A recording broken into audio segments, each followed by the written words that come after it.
everything you can see. I'm never one to play around. When I touch down, I'ma show you what it be. As far as I can see, there's nobody around that you can compare to me. As far as I can see, I don't see nobody that you can compare to me. What you really know about me? Listen on my people and expect me to agree. Flip the script on you and now you wanna plead. I'ma show you power, I'ma show you who I be. Like a yeah, I'm the man, a level you can never understand. Ain't just move at my command. I got the whole damn world in my hand. Chillin' like a yeah, I'm the man, a level you can never understand. Ain't just move at my command. I got the whole damn world in my hand.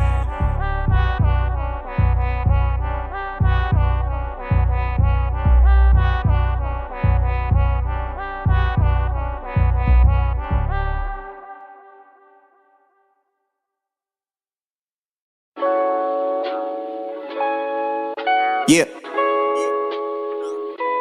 Bless his head, bless his head, bless his head. Yeah. See, I've been going through some things you don't know. Been holding too long, I can't hold it no more.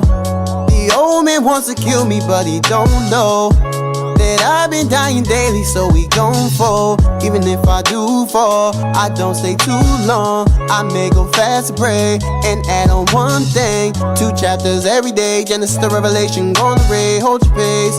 I can say things written in the past was for today. Oh, when I be all up in them scripts, you know, them demons can't get in addition, no. Revelation 1 and 3, no. Blessed is he I read. When I be going through some things, you know I read. When I be going through my trials, you know I read. Deuteronomy be killing me, I read. Blessed is he, blessed is he I read. When I be going through some things, you know I read. When I be going through my trials, you know I read. Deuteronomy be killing me, I read. Blessed is he, blessed is he. I've been reading to learn, you know, how the devil use those that don't know themselves. Or how the Most High God knows those that will be the pure gold, standing in the end. Or how we will rise if we die in the ride. The dead that's in Christ will meet us in the sky. Gotta read from 9 to 5, the devil hide in the grass like a roaring lion. Hold that, James 1:25. Don't forget that when I read, I gotta hold inside. Whoa. When I be all up in them scripts, you know, them demons can't get in addition, no.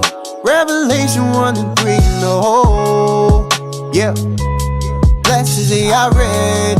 When I be going through some things, you know I read.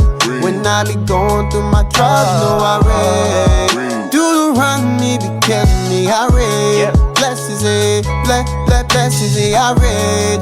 When I be going through some things, you know I read. When I be going through my trials, you know I read. Deuteronomy be killing me, I read. Blessed is he, blessed is he. Blessed is he, blessed is he. Blessed is he that, blessed is he that, blessed is he that, blessed is he that, blessed is he I read. When I be going through some things, you know I read. When I be going through my trials, you know I read. Deuteronomy be killing me, I read. Blessed is he, blessed is he I read. When I be going through some things, you know I read. When I be going through my trials, you know I read. Deuteronomy be killing me, I read. Blessed is he, blessed is he.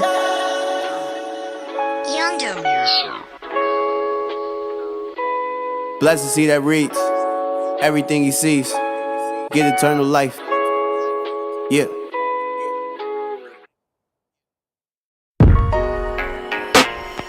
Yeah. Mr. Modesty, we've been looking for you. But Mr. Modesty, we've been looking for you. We've been looking for you. IUIC. She is Miss Modesty. She's perfect in all sides, perfect for righteous man. She is Miss Modesty. She covers her body up like a present exclusive for a man. She is Miss Modesty. She been living like she never knew that she was chosen. The image of her people on TV was poison. The boys told her that her dark skin was wrong.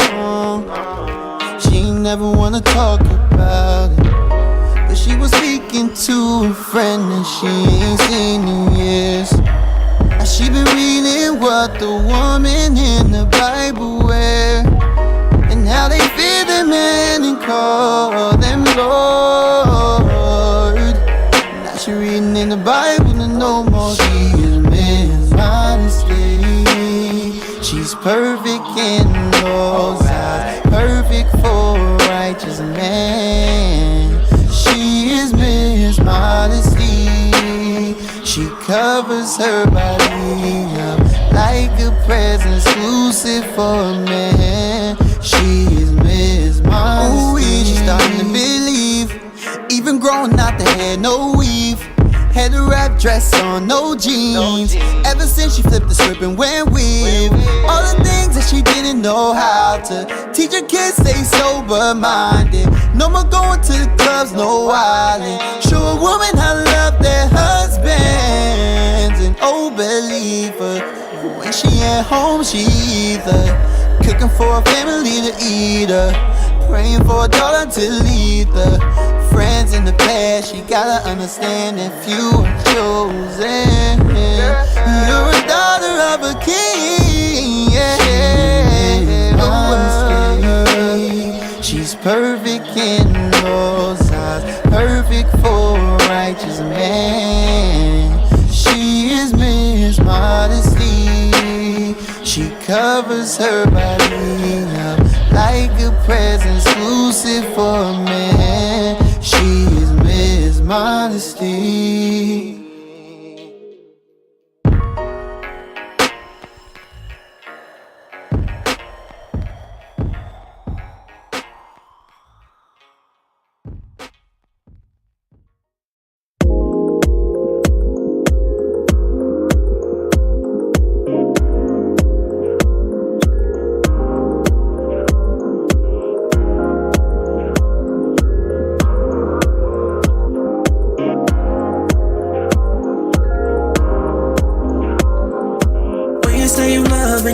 Ain't enough and your love and it just don't work. It ain't love. It ain't love. Oh, when you say you love and your love ain't enough and your love and it just don't work. It ain't love. It ain't love. I hope that you don't forget me. I hope that you don't regret me. I loved what you, it will stop by man, but the truth is right where you sent me. I hope that you don't forget me. You don't regret me. My love taught you it's tough on me, but the truth is right where you send me. Real rap still give me the chills. Wisdom rain down skill if it isn't instilled. We'll let it drizzle on the prophets and tenements still. And the blackest faces still in Brazil. I'm trilingual, the Jew lingo. Too smooth for them gringos, this groove tingles. I'm a creature of his, they like what's wrong with me. I got his features like he hopping on the song with me. I got my family, my tribe, I got them all with me. And we sliding through continents in all cities. I see the love spreading, and I'm like all sookie. And if you feeling the vibe, then it's all goody. It might take some time to perfect, but might I suggest lose all regrets. It's for the best, and if I'm correct, then tears ain't up in here like Barrett. Sing to him like, when you say you love and your love ain't enough and your love and it just don't work. It ain't love. It ain't love. Oh, when you say you love and your love ain't enough and your love and it just don't work. It ain't love. It ain't love. I hope that you don't forget me. I hope that you don't regret me. I loved what you, it will stop by man, but the truth is right where you sent me. I hope that you don't forget me. I hope that you don't regret me. My love taught you it's tough on me, but the truth is right where you sent me. Jew from birth, if I'm original. Yeah, I gotta tell you if you didn't know. False prophets, yeah, you gotta go. Over 400 years, that's the way to go. Caucasians, what's the way, the truth? There's nothing I can say to you. I was taught by man to love you, but now I know. 1 John 5 and 3 is easy. Faith without works, not believing. That's like running without breathing. That's when you can't decide. And when you have to realize with real eyes. When you say you love and you love and enough and you love and it just don't work. It ain't love. It ain't love. Oh. When you say you love and you love and enough and you love and it just don't work. It ain't love. I hope that you don't forget me. I hope that you don't regret me. My love towards you, it was taught by man, but the truth is right where you sent me. I hope that you don't forget me. I hope that you don't regret me. My love towards you is taught by man, but the truth is right where you sent me.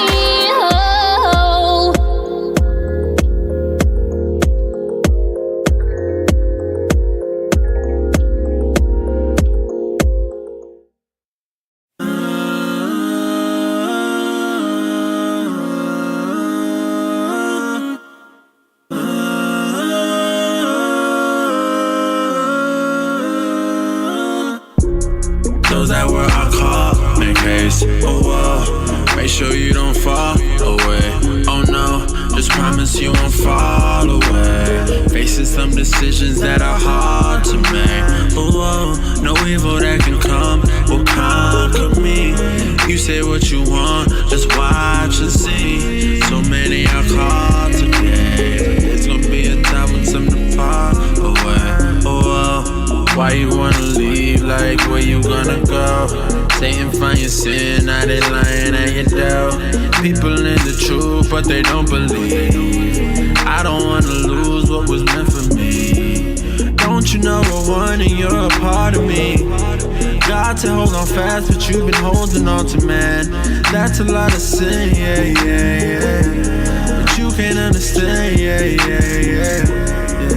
Shaking it off, shaking it off, shaking the tree. Satan is going off, so all the leaves are falling off. How can you leave from the body? Cause we gotta congregate today. Material gains to see on our faces causing major pain. Oh Lord. Oh, oh, oh, oh. Oh, oh, oh.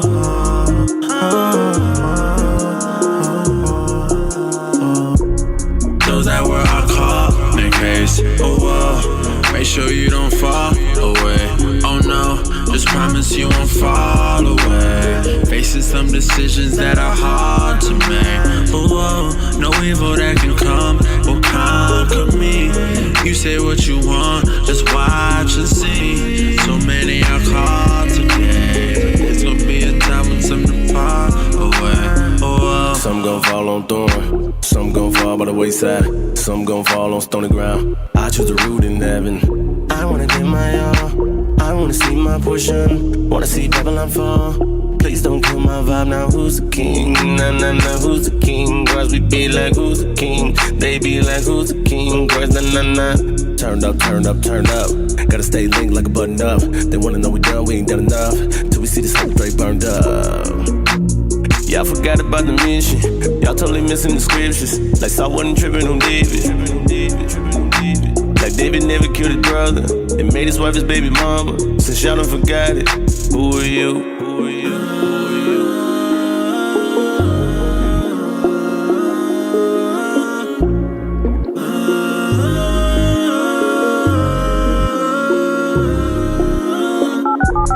Those that were I caught, make haste, oh whoa. Make sure you don't fall away, oh no. Just promise you won't fall away. Facing some decisions that are hard. Press 1. To hear important instructions, press 2. Your show is scheduled to start in 27 seconds.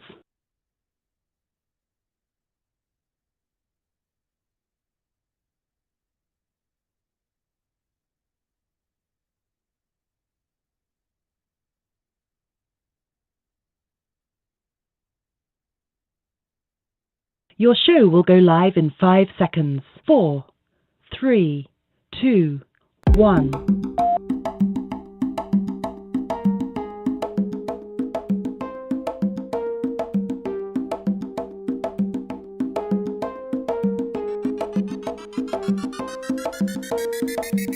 Power hour. It's the what? Power hour. It's the who? Power hour. Yeah. Blacks, Hispanics, and natives. Power hour. It's the what? Power hour. It's the who? Power hour. Yeah.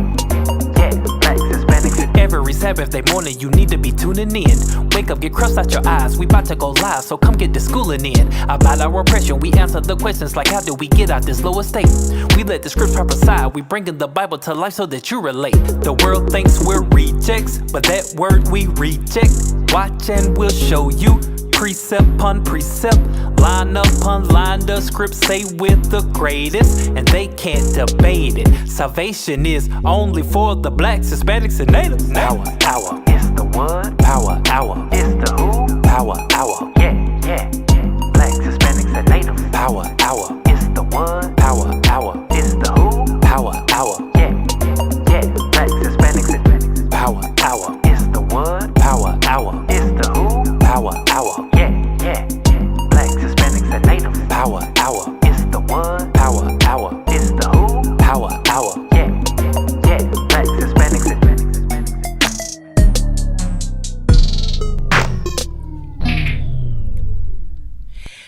Shalom. Welcome to the Power Hour Plus edition. I'm Captain Joshua. Woo! Shalom. Most High in Christ bless. I know we were here last week, but it seems like It did seem long. It did seem long, right? It did. Now that you mention it, it did. Right. Shalom, Captain Aparium family. Shalom, Most High in Christ bless. Captain Amariah. Shalom, Officio Zacchaeus. What the hell was that? He trying to represent. What do you say? Officio. He said officio. I don't know what an officio is. Oh, he's official. Oficial. The official Zacchaeus is in the building. Wait.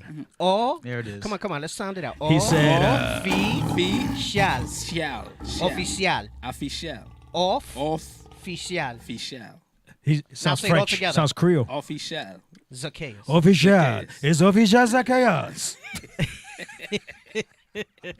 Why y'all messing with Judah like that for? It could be good. It's Mondongos of Zacchaeus. Oh, someone said shout out to the Training Day film on IUIC. That's old. That's old. We did that years ago. That was funny too. That was pre-beard. That was pre-beard. My beard popped up like in the last year, I think, bro. You know what I'm saying? It was because of that. It's been a long road. A lot of stress, bro. You went through a lot. It's been a long road. Hey, you know what I remember about filming that? It was cold. Oh my gosh, it was January in New York, man, and you know how that is. And then Westchester County on top of that, it was cold when we filmed that thing. Bro, and it's like, and you know, if you're familiar with filming, even like the stuff we're doing there, that little short, you're doing take after take after take. So we started that whole scene where we're outside.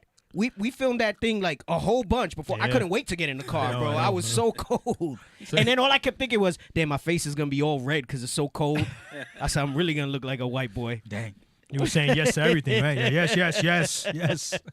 I said, I'm going to look mad red. What the hell is this? Oh, man. It's an Ephraim. All praises. Hey, all praises. I'm glad people got a kick out of it. All praise to the Most High. He says, my first time seeing the Training Day. All praises. Yeah. For those of you who don't know, you know what? We haven't been talking up and stuff. IUIC TV. All praise to the Most High in Christ. I guess we don't have sound effects no more, right? We should have had applause and stuff for that, producer. Right. There he is. That was pretty good. That was good applause, but I had to prompt them for that. Well, we're growing together. I get it. It's only been 3.5 years, right? Yeah. It's only been 150 episodes. Yeah, you plus. usually hit your peak at about the 1,000th episode. Yeah, right. Yeah. You know, my goodness. 10 years in, we'll get it right. Mad late with his sound effects. Yes, brothers and sisters, IUIC TV, right? We're on every major platform. I think we're having some technical difficulties on Samsung TV. As far as the app with that, so we're still working around that. But and Androids. Androids always have issues. Yeah, that's not our fault. That's the Android's fault. Don't blame us. Yeah. Use your stimmy, man. Upgrade. Listen. Bishop has Give me been my on the statement. record. Bishop was on the record. iPhone is a real phone, and Android is the little Fisher-Price rotary dial phone that you had when you was a kid. I have repented. You have repented. Yeah, you did. You did. That's You why we did. put you. That's we why put you're you the in. official Zacchaeus now. He said You officio. You still got the Android spirit on it though, because there's some things on there that when I try to, I can't voice like. I'm not repentant. I'm repenting. Okay. Repenting. There it is. Yeah. There it is. Yep. Yeah. So IUIC TV, right? It's 24/7. We're working in more programming. We're working in more of the shows that go live will be up on there. Video on demand. You can go to IUIC.tv also if you don't have any access to apps and things like that. And we're working on original content. Lord's will, we'll start dropping some original content coming, meaning outside of just the teaching. We want to put some, maybe some sitcom style things, some dramas, some variety type of shows where we see what's going on in the nation, maybe some cooking shows. We got a lot of things in the pipe. If you're interested in submitting information to that, I don't know the email off the top of my head. We should get that stuff, producer. Let's have like a list of that stuff that we go over every week. But they'll announce it on Sabbath, I'm sure, so tune in. Also, if you're tuning in for the first time, you're not aware of who we are or our organization, you can go to IsraelUnite.org, IsraelUnite.org, and get yourself started in your walk in this repentance.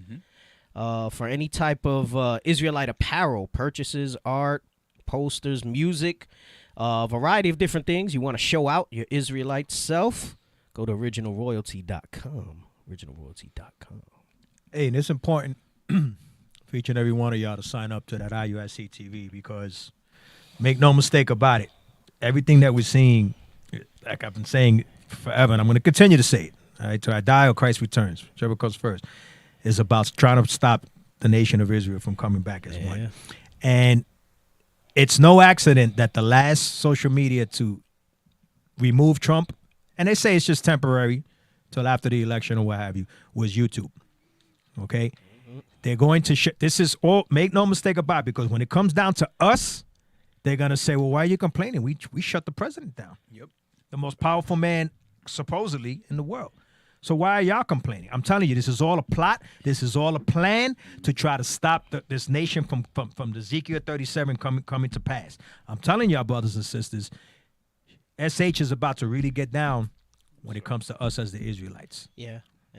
I'll tell you. Oh, so I'm sorry. Talent at IUIC.tv. All right. If you want to submit a pilot or show reel, we'll also need a synopsis for that. Talent at IUIC.tv. Oh, praises. Yeah, also Amazon was dealing with that new thing, Parler. And Amazon, I think they said they host like 80% of the country's websites on their cloud servers. And they shut them down so that they can't even host their website. Wow. So there's a lot of stuff coming. Hey, I was thinking the other day, we're always looking at ways to make sure that we're able to continue to stay ahead of the curve, man. Right. Keep the revolution broadcasting to y'all. There it is. But one thing they cannot ever take away, and Bishop has said this before, is they can't take away us going to teach out on the streets. That's where it all started. So that's why that thing always has to stay there. That's right. They cannot take away us hitting the highways and the hedges. They're going to try. They're going to try. Every time I hear that horn, I think of Funkmaster Flex. I know. I feel like from Hot 97 back in New York. Puyuka. Hot 97. Yeah, they're gonna try, and some of us, Oh yeah. Are gonna get beat up, killed. Scripture right? prophesies. Happened to the disciples, right? Right. Prophesies Right. that would happen again. It happened back then. It will happen again. There's nothing new under the sun. But yeah, I would, in advance of that, I would jump on IUIC TV for the time being. That's where we're at. We're looking at ways to shore that up and continue to make sure, like I said, that the revolution is continually broadcast to y'all. Because make no mistake about it, this is a revolution, a spiritual revolution. Right, because repentance is revolutionary. Repentance is revolutionary and not for the weak. And not showing up at a Capitol building or Capitol buildings or protests. That ain't our fight, man. Nope. What's hard is keeping these commandments, and not in the sense of us doing them, but in the way that the world will treat you for doing them. That's what makes it revolutionary. It'll be frowned upon, because even those nut jobs that went up into the Capitol have supporters. Yep. They have supporters. She said, "We're storming the Capitol." Oh, that was funny. It's That a video was revolution. funny. Yo, that looks so fixed, bro. Oh, it did, but it was hilarious, man. Do All you want a those revolution? different gifs and memes about it. Oh man. Let me pull up. Oh, what's the call-in number? Because people might not know that. 516. Do you remember it? Don't give the wrong one. Then they start calling somebody in Long Island. 516. 516. 937. No, that's not. No. Hey, producer, can you give the call-in number? 319. Say it again from the beginning. Start from the beginning and loud. 6060. Wait, say it again. 319. Wait. No. 527. Dude. 6060. Nip wine. Wait. Say it again. Say it again. Do it now. I'm trying to be quiet. You know, dead air on the air is not good, right? I thought it ended in 9797. Yeah. It's 516-531-9797. There it is. There it is. Hey, we got to get that so that it flashes up across the screen. This too. side of the table. It should be going with a banner in the bottom. You know, he's the whole probably time. nervous in it because he's like, how the hell am I going to answer the call, connect it so that y'all can hear it? Oh, so he's trying to sabotage that? No. But I bet you he's nervous back there. 516. You're disrespectful. 516-531-9797. 516-531-9797 is the call-in number. Call in with your questions or comments. Right. On today's show. Yeah, we'll take. Yes, on today's show. Don't be calling up. Hey, man, every time I'm driving here, I'm laughing and I'm thinking of. I was gonna say, hey, you got the see-through Hebrews coming at you. Dang. Okay. Bro, that was funny. It was. That was hilarious, that comment. That was hilarious. Hey, no, you know what? It is not listed on the flyers now, and that might be something we may want to do. You're right, Sister D. We might want to put that on there. So there we go. 516-531-9797 is the call-in. So let me pull up what I want to talk about here. That a gum sounds delicious. Did you hear it? Sorry, bro. Oh no, you're good. You know what? You're good. I was gonna say something before we went on the air because I was hearing it, and then we just started talking. And I was conscious of it. Then I stopped. That's why I keep taking drinks of my water. I'm like, everybody's hearing the gum smacking. No, that's the sound effects. Gum chewing. Stop hitting the button of someone chewing. He just all chewing there. Let's see what I want to bring up first. Let me pull up my links. I tried to do it all day today. I couldn't do it, bro. This finger keeps bending. Oh gosh. You freaking did that thing, bro. We'll put that up. Gotta hold the pinky down. It doesn't work. So where do I want to start? No, you know what? We'll start with Lolita, and then we'll talk about the other stuff. That's where we'll start. All right. So, a lot of stuff we're still going to talk about because the we're going to start with the article in Cosmopolitan. We're still going to discuss impacts of the event of the insurrection. Let's call it what it is. Yeah, exactly.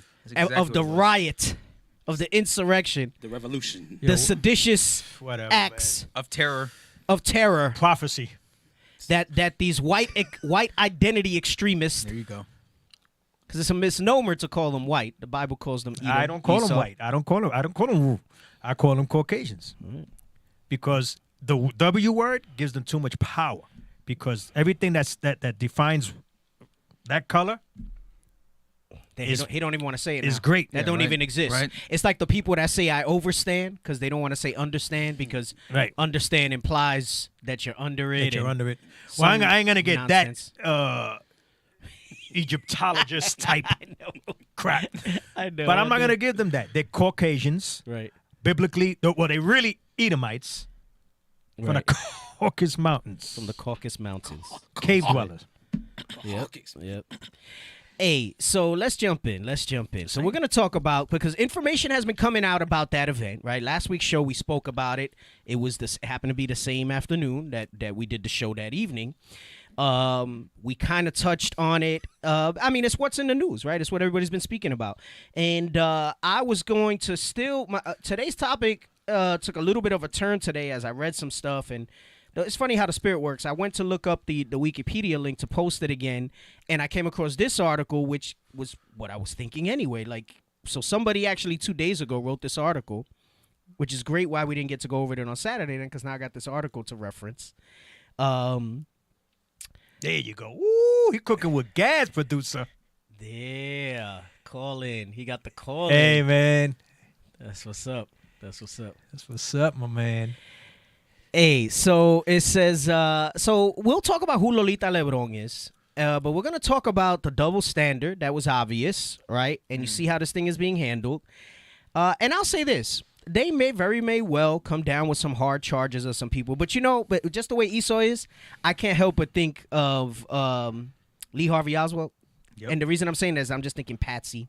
These aren't the real people involved. And when we bring out the other article, how they're saying members of Congress might have been involved in giving them intel inside, you'll see what I'm talking about.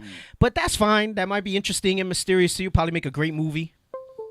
I want to talk about the double standards and how when there's something really realistic to revolt against, how they drop the hammer on our people. But when it's a bunch of white identity extremists that do something like that for some BS faux revolution, they're treated with kid gloves. And you probably will have one or two patsies that's gonna get just to try to make a statement that's gonna take one for the team. Oh, he's not gonna want to take one for the team, but they're gonna make him take one for the team because that's how they roll. Anyway, so let's jump into this, all right? Because we want to bring some things to light. So it says, with the story of Lolita Lebron, we already know what would have happened if the Capitol rioters were BIPOC. Now, well, I should have looked that up. They always have these black people of color, black indigenous people of color. BIPOC meaning, let me pull that up. I don't even know what the hell. Black, indigenous, and people of color. There you go. That was actually pretty impressive. I like that one better. Profit. There's like another one that they use that implies Ishmael and Moab in the mix. But I like this one. This is actually pretty good. Like Tupac. BIPOC? Oh, so sounds like Tupac, so you don't like it. No, I don't like him because they're trying to associate. Yeah, maybe. So BIPOC, all right? Black, indigenous, people of color, right? So it says, we don't need more speculative think pieces, just a national attention span longer than 30 seconds. This is true. And they got a nice picture here. So on the right, that's Lolita Lebron. Wow. That's one of her partners. I think it was her, and I don't know if it was 3 or 4 revolutionaries. Yeah, Albizu Campos. Well, they were working for him, but he was already locked up at this point, I think. And we'll talk about him in the future and how they did him. He's all jacked up. And you'll see so they basically, I love the way they did this. You see the picture on the left, the guy was able to walk out with the podium. Nancy Pelosi's podium. And just kind of walk out with government property. That's a federal charge, right? With government property. And just walk out, posing for social media, whatever. And then, you got this sister here. And we'll talk about what happened with her. And if that was Jake, that was a black or Hispanic, he would have been shot. Oh, yeah. With the podium? Hell yeah. Yep. Yeah. Between right, because that's also coming out now, too, that they're investigating some police and military that they say were involved with it. Yep. They said they showed their badges. Wow. And got in. They tinned their way in. That's the terminology. Oh, so they got what do you call it? Professional courtesy. Yeah, that's what it is. So they got they professional were given courtesy. professional courtesy. They didn't even have to pay. They got professional courtesy. Hey, that's that one clip probably where they were standing in the way. Somebody probably showed the badge, and that's when they stood to the side. They said, all right, go ahead. Parted the seas with his badge. Right. So it says, on January 6th, a threatening mob encouraged by President Donald Trump stormed the U.S. Capitol in a conspiracy-fueled effort to halt Congress from formally certifying President-elect Joe Biden's win.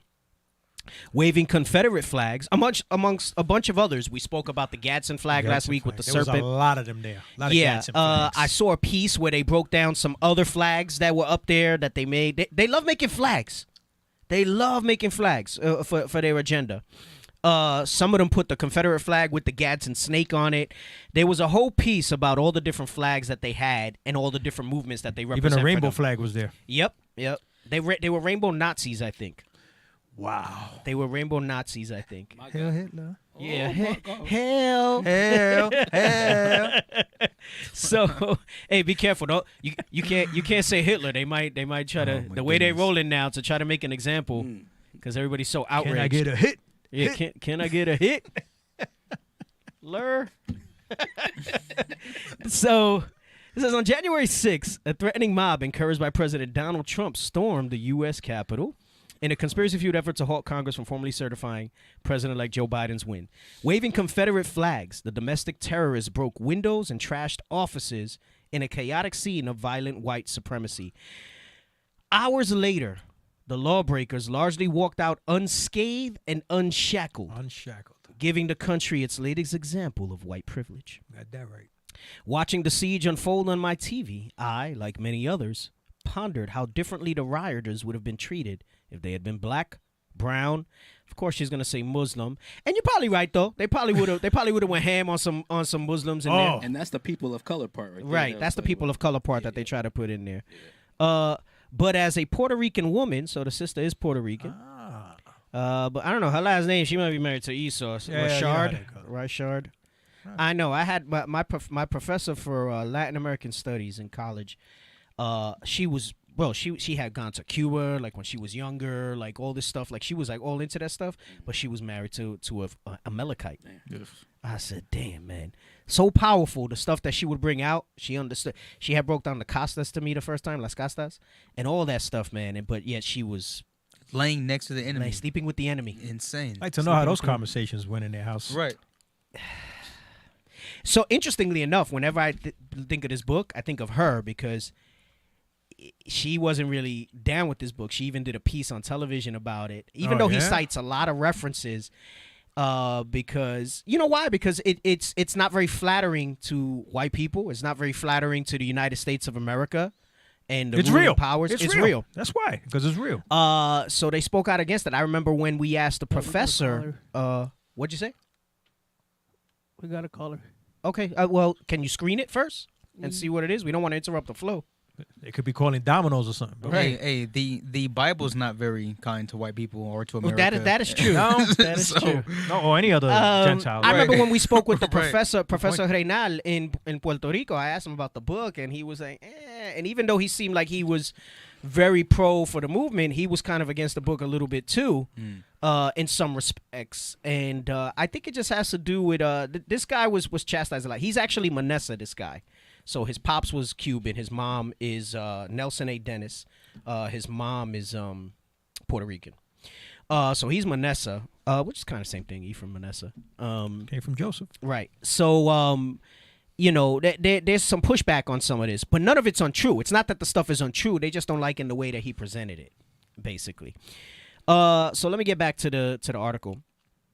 So it says, she says, but as a Puerto Rican woman, I didn't have to wonder for long. Instead, I remembered Lolita Lebron, which I did as well, because I was trying to think of another time when something happened at the Capitol, if something like this close to it ever happened. And this was much smaller. It was only, I think, 5 of them. We'll get the facts in a moment. And I was like, damn, there was something that went down with this. And it says so basically this happened in she remembered Lolita Lebron, the freedom fighter who met a drastically different fate when she and her comrades charged the Capitol building in 1954 to bring attention to the archipelago's struggle for independence from U.S. colonialism. She's talking about Puerto Rico. And so, this was basically a real legitimate, right? Not some faux thing that your election was stolen. Right. This was to bring light to which, maybe not straight through, but through the course of the show, just to break it up, because I guarantee you we can go months with just this book alone and supporting articles on the different things that happen to us. Just on the forward. Right. So, we'll chop it up, and in time we'll deal with different aspects of this book. This is War Against All Puerto Ricans. I think she has a dress on, right? Yeah. She went to storm the Capitol. She went to battle with a dress. She went to do the revolution in a dress, yes. Different times, bro. Different breed of people, too. You ain't going to have none of our sisters revolting like that now. I mean, non-believers, Right. Our Israelite sisters who are ready for the cause. She had the Judith spirit. Judith, right, exactly. She was ready to roll for her people. So it says she and her comrades charged the Capitol building in 1954 to bring attention to the archipelago struggle for independence from U.S. colonialism, right? Because that's what Puerto Rico is. They call it a commonwealth. It's colonialism, right? Struggle for independence. On March 4th, 1954, nearly 2 decades after a U.S. appointed governor ordered the massacre of peaceful pro-independence protesters in Ponce, Puerto Rico, All right, this was the Ponce massacre. Lebron led 3 male, so it was 4 of them. Okay, so I thought it was 5. Lebron led 3 male companions to a spectators gallery just above the house floor where they recited the Lord's Prayer. And I thought that was pretty strong because the Lord's Prayer is in the Bible, right? And I'm not saying they knew they were Israelites or anything, far from it. But to me, I'm just like, damn, Most High wants this memorized. You know, because Bishop is always telling Northern Kingdom, y'all need to know your revolutionaries. Right. He's been saying that for years. He says, we can talk about Malcolm X, we can talk about Marcus Garvey, we can talk about Martin Luther King, you know, and many others, right? Nat Turner, so on and so forth. He said, y'all need to bring up your revolutionaries and not just the ones from way back, right? So, you know, we can talk about when we were still considered native, right? And not Puerto Ricans and not Dominicans. So, one of the strongest ones is the Puerto Rican independence movement, which has taken on a different face today in the way that the United States has dealt with us as a people. But they're out there. There's tons of them, and you just have to do the research. And it's by design that it's not so prominent and so prevalent because it all goes back to that trying to keep us divided to say, see, we don't share the same atrocities together. Hey, and mind you, she didn't go with thousands. No. She didn't climb no wall. No. She walked right in. She went with 4. She walked with her in. photo right in. Yep. She went with 4. Takes a lot. And Is the walked point. Right Is the in. reason why I bring it up. Yeah. Right. Oh yeah. Yes. So Pedro Albizu Campos was actually part of the nationalist movement, the Puerto Rican independence movement, and she was associated with him, Lolita Lebron. So he's one of the most well-known. Yup, Filiberto Ojeda. I have a book with him. There's a few out there. So yes. Hey Cap. Yeah. That guy. You cut off. We can't hear you. Rafael Cancel Miranda. And you went over him, Captain Aparium, on your series you did. Oh, so hey, we got to bring that out too, maybe on the show. He said, I guess he's talking about the classes you did. No, yeah, we maybe got to bring that into the show when we talk about revolutionaries. Yep. To do it on the right. Yeah, that's right.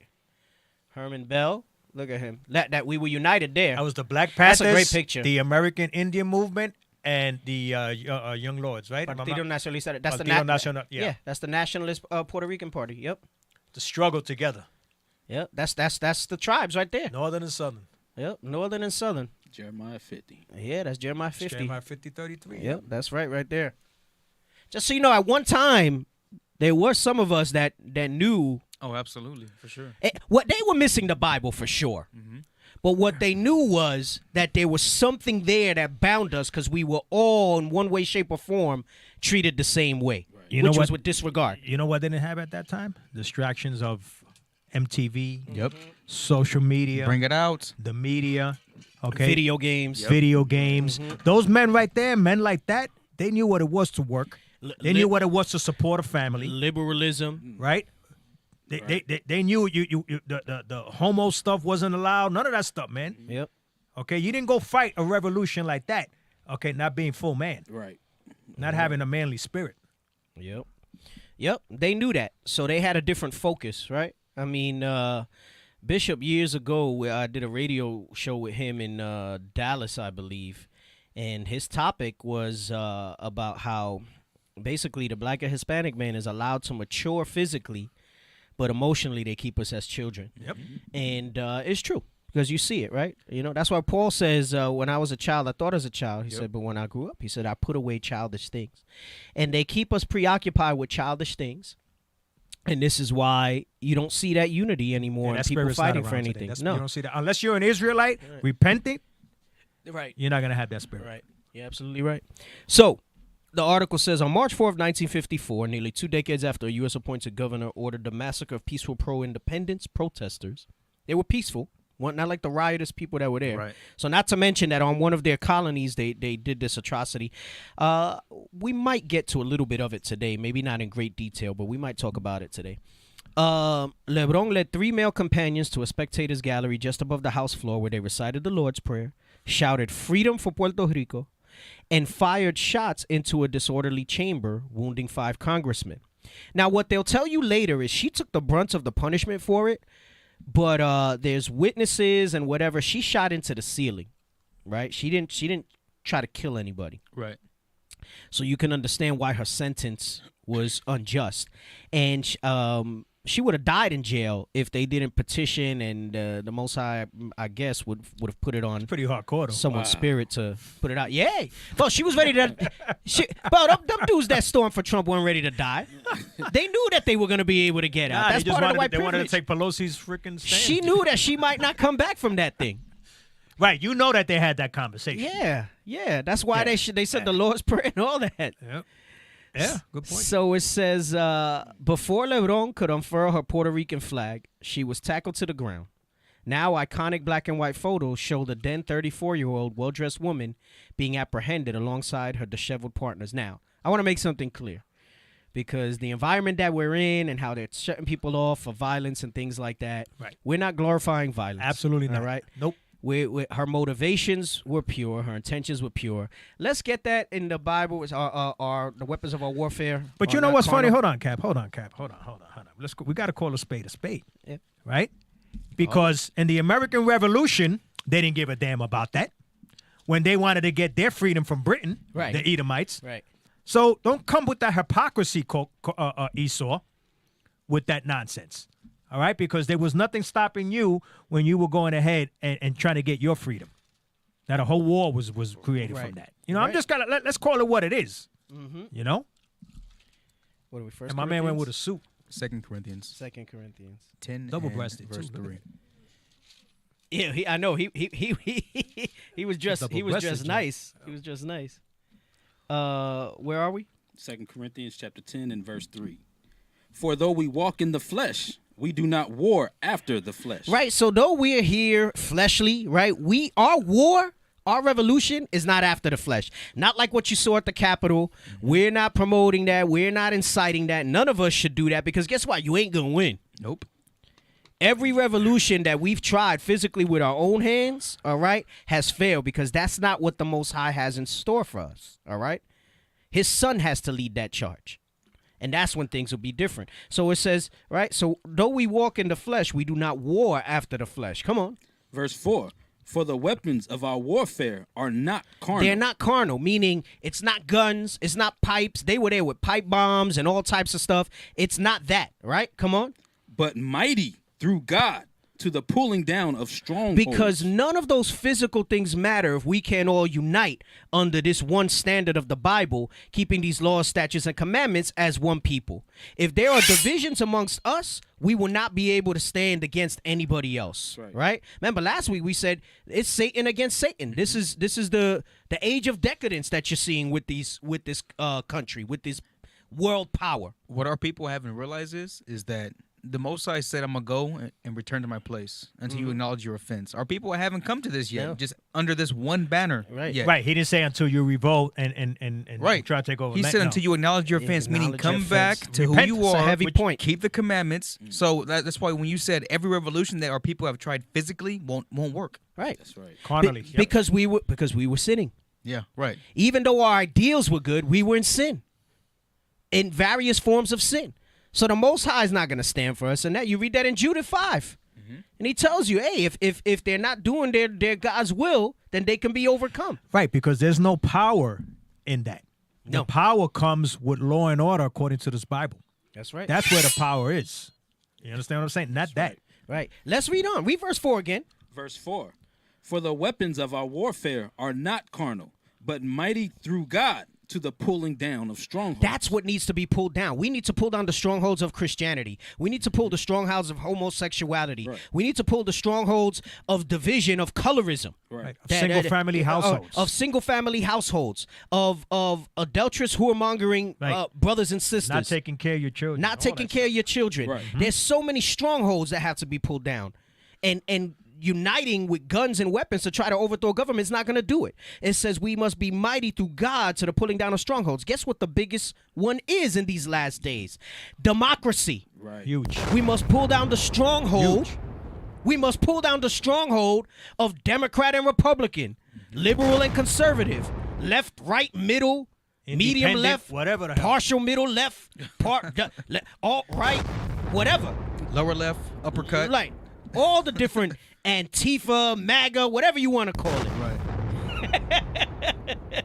It says that's the pulling down of strongholds. We must pull them strongholds down. Come on. Verse 5, casting down imaginations. Casting down imaginations. Imaginations that this Bible's not a legitimate book, that's old, that we're tired of religions. That's one of the things you hear we're just tired of religion. I get it, brothers and sisters. Religion has been used on us. Religion, not God's true word and understanding. Right. But they took our Bible, they took our religions, right? They took these religions and they abused us with it. You're tired of religions because you don't see yourself in this book. Right. Right. I was say we're tired of religions. Right. Right. That's why imaginations have to be cast down. That's right. That's part of these strongholds. You got to see yourself in the book. Come on, read. And every high thing that exalteth itself against the knowledge of God. Ooh, the democracy exalts itself against the knowledge of God. Right. Everything that the ideals of this world power stand for exalts themselves against the knowledge of God. Oppositions of science exalt themselves against the knowledge of God. And what must we do? Come on. And bringing that, huh? I think he's waiting for us to get on him. Okay, you did good. Okay. It sounds like a battlefield in the background. The chair is on the wall. The chair is on the wall. To the brothers and sisters in the occupied zone. The rabbit is jumping the fence. You in camp mode, Cap. That's hilarious. Yo, I feel like we're doing brown cow. I feel like we're sending like revolutionary code and there's bombs going off in the background. Like Come on, bro. The bombs is cool. Like you gotta pause. You gotta have dramatic effect. Yeah. You're ODing. You used every prop already. Damn, it's not even no surprise anymore, man. Goodness gracious. You used all 3 props. Come on, read the top of verse 5 again. You messed me up with all them bombs, bro. Verse 5, casting down imaginations and every high thing that exalteth itself against the knowledge of God. Come on. And bringing into captivity every thought to the obedience of Christ. So that goes to what Captain Amariah was just saying. It says we must bring, it's talking about ourselves. It says part of this warfare, before we can have this powers, that we got to get ourselves right. And it says, bringing into captivity every thought to the obedience of Christ. Right. So all these strongholds that we spoke against, right? The next verse is going to explain it. We ourselves first must bring that stuff into captivity, into the obedience of Christ. And then guess what we teach? The same thing to other brothers and sisters. Read the next verse. Verse 6, and having in a readiness to revenge all disobedience. When your obedience is fulfilled. When your obedience is fulfilled. Right. When your obedience is fulfilled, you will be mighty through God to the pulling down of all these strongholds. Right. And that's when we'll have to start to see the changes that the Most High has promised to us. That's when we can look with hope, prisoners of hope, look into that day to the coming of the Most High. When you're no longer a hypocrite. Right. Because that's the problem right there. That's it. Right. You can't fight for something, right, if you're not fighting for the Lord. If you don't fight for the Lord. If you don't believe in what you fight for. If you don't believe in what you're fighting for. All right. Yeah, because that would never last it. That wouldn't. You could not have had that be successful without understanding to love your brother like yourself. Right. You could not. That would not have lasted because that's not the foundation of our nation being brought back together. The foundation of our nation being brought back together, okay, is based on the 2 commandments that Christ condensed, right, into those 2. All right, love your neighbor as yourself. Right, love the Most High with all your heart, and love your neighbor as yourself. Everybody would have want to been HNIC. Y'all know what I mean by that, right? That's right. You would have had everybody want to be HNIC, head nigga in charge. Yep. Can't have that. There's order in the Bible. There's order in building a nation. You can't have that. Women, women want to talk back to the man. Can't have that. That's how they were able to put the so-called white women into a lot of these movements to infiltrate these brothers and stuff like that. You think if they were keeping those commandments, those tactics would work? No, that's why the Most High said, "I'm gonna set them in order before your eyes," because it's not just order. Let's get in line and march straight. It's much more than that. Right. The order is that fulfillment of the obedience of everything. Yep. That's part of that order. Foundation, man. It starts with the fulfillment of obedience. That's the order. Obedience to the Lord. Yes, obedience. Right. Into the obedience of Christ, like the scripture said. So let's go back to the article. So it says, before Lebron could unfurl her Puerto Rican flag, she was tackled to the ground. Now iconic black and white photos show the then 34-year-old well-dressed woman being apprehended alongside her disheveled partner. She had a skirt. Check that out. She went there with a skirt. With heels. She was ready. She was ready for the she battle. She didn't have the Vaseline on her face. Right. She kept the earrings. No, she had the earrings. That looks like a brother that's with us in the congregation. The one that's right there. That looks like somebody that's with us. So it says, in Lebron's purse, officers found a motive.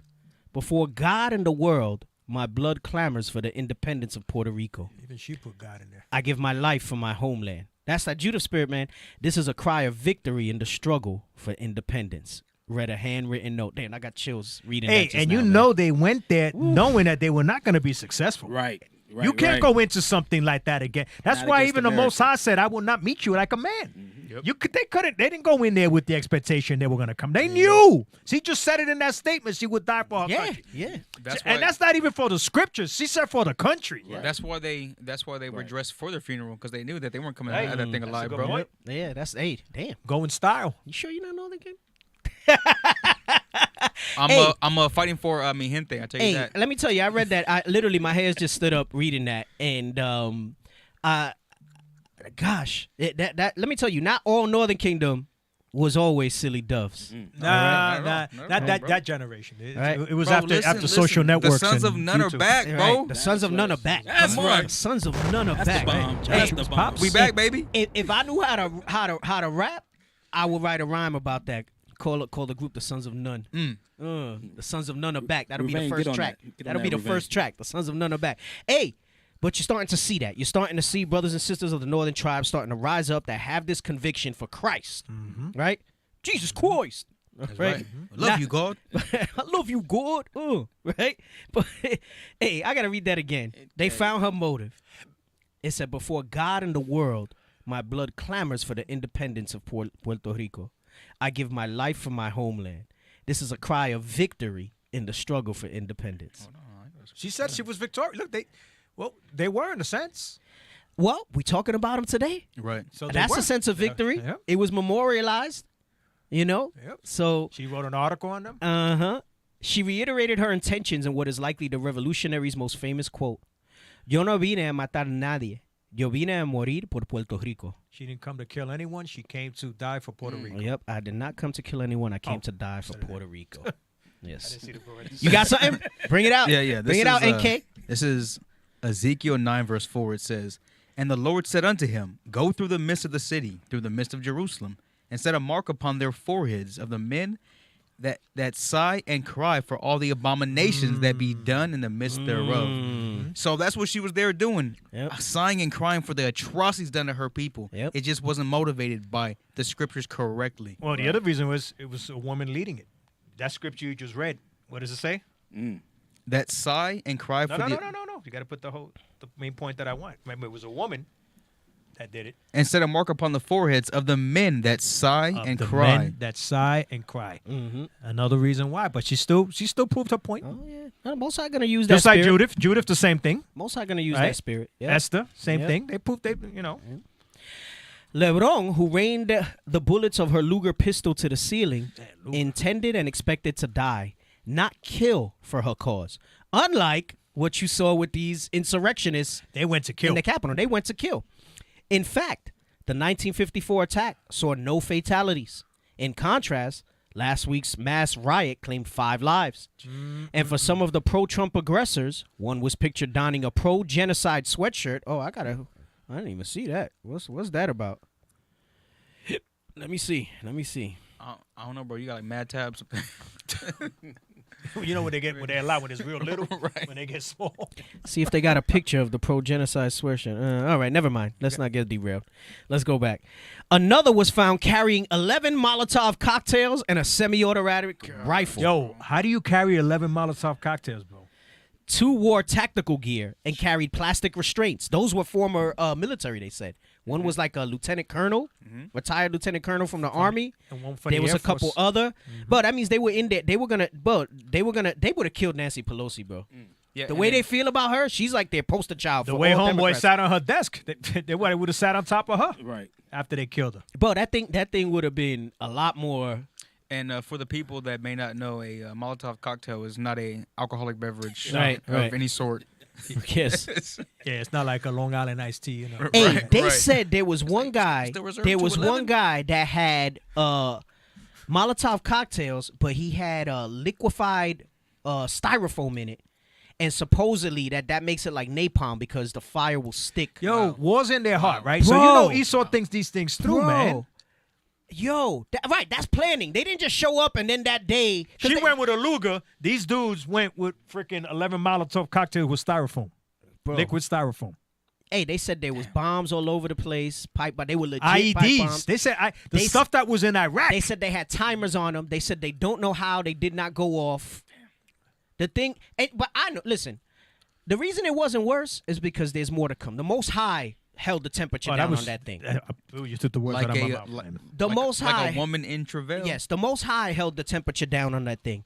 And even if it's not, because they're saying there's going to be increased activity over the next couple weeks, and even if it's not over the next couple weeks, you're going to see more and more things like this. That was the whole premise of last week's show.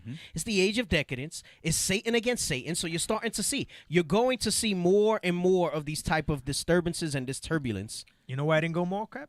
I'm going to read it. Because it is Proverbs 20:24. Man's goings are of the Lord. How can a man then understand his own way? Right. We don't understand why it didn't get worse. Yep. Because the Most High is in control, just like you said. Somebody put Long Island iced tea. what was the tea that they smacked the dude with? Oh, that was the Twisted tea. Oh, twisted tea. Yeah, he was all twisted after that, boy. It made me think of that. I guess when you were talking about the drinks, he said Long Island, but I was thinking of the twisted tea. Yeah, they didn't go in there with tea. Hey, I'm sorry. I'm gonna pronounce your name wrong, Hochakama. You know what? I get what you're saying here. That wasn't no demonstration. They planned an insurrection and they're planning more. No, that was well Right. planned. Hey, don't we have a caller? Yeah, what happened to the caller, Ashaya? Did you screen it? What was gonna be said? They called because they were offended They- that I they dropped too hung many up. bombs. Well, guess what? We just got another caller right now. Okay, but can you find out? Because you don't just put calls Yeah, on the yeah, air. yeah. Here, go on. Here, go on. Yeah, is this Links Cleaners? Can I get Fritz and Licks on a roll? Shalom, You got caller. Fritz and Can you Licks hear on a us? roll? What happened? Can you hear us, caller? Hello? Can you hear us, caller? Hello. Can you hear us, caller? I can hear you. Can you hear me? Yes, loud and clear. 5 by 5. What's on your mind, brother? So what's the whole scoop? As far as everybody having a problem with issues so much? Having a problem with what? With the issue. You talk a lot about issue. Oh, you're talking about Esau? Yeah. Oh, okay. Do you know who Esau is? Yeah, he's a white man, right? Like, that's pretty much how they say it, I guess. But Well, how do you know that, brother? Well, you're with the Black Israelites too, ain't you? You're all together, right? Oh no, I don't know who the Black Israelites are. Yeah, we're not with Black Israelites. We're Israelites, but we're not with the Black Israelites. If Yeah, that's what you're referring. I don't know what Black Israelites are. You're not with the Black Israelites, the United Ones. No, that's a defamatory term to say Black Israelites. That we don't know who the Black Israelites are.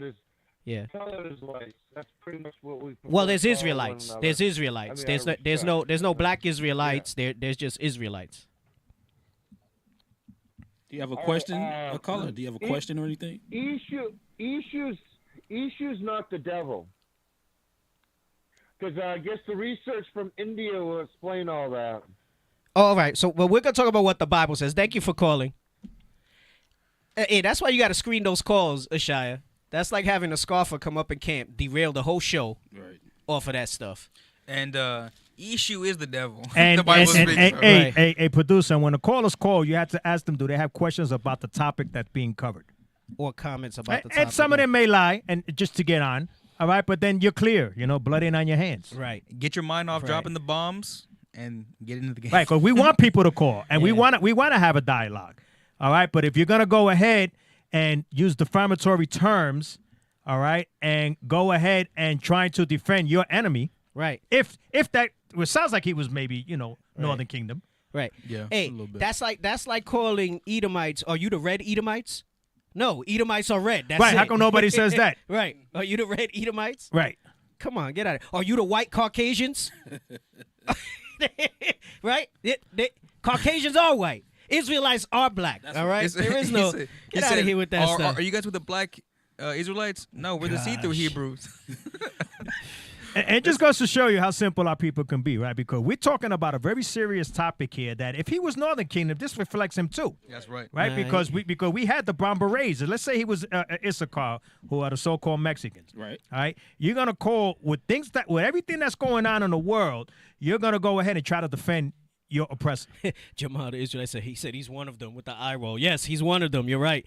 Hey, let's get back on topic. Okay. That was a derailment. No, of the but show. that's actually good to prove a point, though. Yeah, we got a lot to cover, and that guy was going to take us somewhere else. He said that we got 2 callers. Yeah, you know what? If you can't screen them, we're not just going to drop people into the show. All right, so yeah, that's not how that works. Yeah, so maybe ask them what do they want to talk about. There's supposed to be a screening option on the Blog Talk. I don't know if it links up with the way you have everything set up, but you're supposed to screen it. Give them your cell phone number and have them call you first. Let them blow up your phone with issue. Right. You got an issue with issue?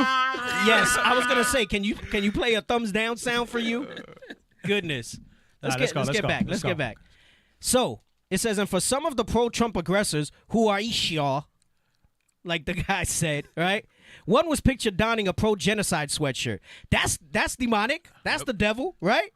Another was found carrying 11 Molotov cocktails and a semi-automatic rifle. Sounds demonic to me. 2 wore tactical gear and carried plastic restraints. We just brought out in the scripture how the Israelites, not black Israelites, whatever that is, the Israelites believe that our warfare is spiritual, not physical. Because that's what the Bible says. So guess what? The Bible says that. And if you say something contrary to the Bible, you're the devil the Bible speaks of. So these people made their warfare physical. Right. Another example to show you that they're not the people of the praises. book. So it says, and several bore arms. Lethal violence appears to have been imagined, planned, or desired at the very least. You're damn right it was, because they're the devil the Bible speaks of. Still, the extremists who participated in last week's fatal coup attempt weren't met with immediate retaliation. Contrary-wise, they're trying to find people. They're asking for tips. Those who rushed and occupied the heart of the U.S. government were able to calmly walk out. Some officers held doors open for the domestic terrorists. Others assisted the insurrectionists in walking down the Capitol's 365 steps. Even though they were climbing the walls, Cap? Yep. Days after letting criminals stroll from the rooms and corridors of the Citadel of Liberty. We're going to talk about that in a minute. As President-elect Biden called it, to their hotel lobbies, the FBI and D.C. police are asking the public to help identify the assailants from photos and videos that show them executing federal crimes with little to no resistance from on-site law enforcement. Wow. On Wednesday, only dozens of the thousands of rioters were apprehended. At the time of writing, 120 people have been arrested. Unlike the pro-Trump mob, Lebron was arrested in minutes and indicted days later. She was convicted of seditious conspiracy. When 2 or more people conspire to overthrow the government or delay the execution of any law of the United States. The law was to certify that electoral college, and those people were there to delay it. That's seditious conspiracy.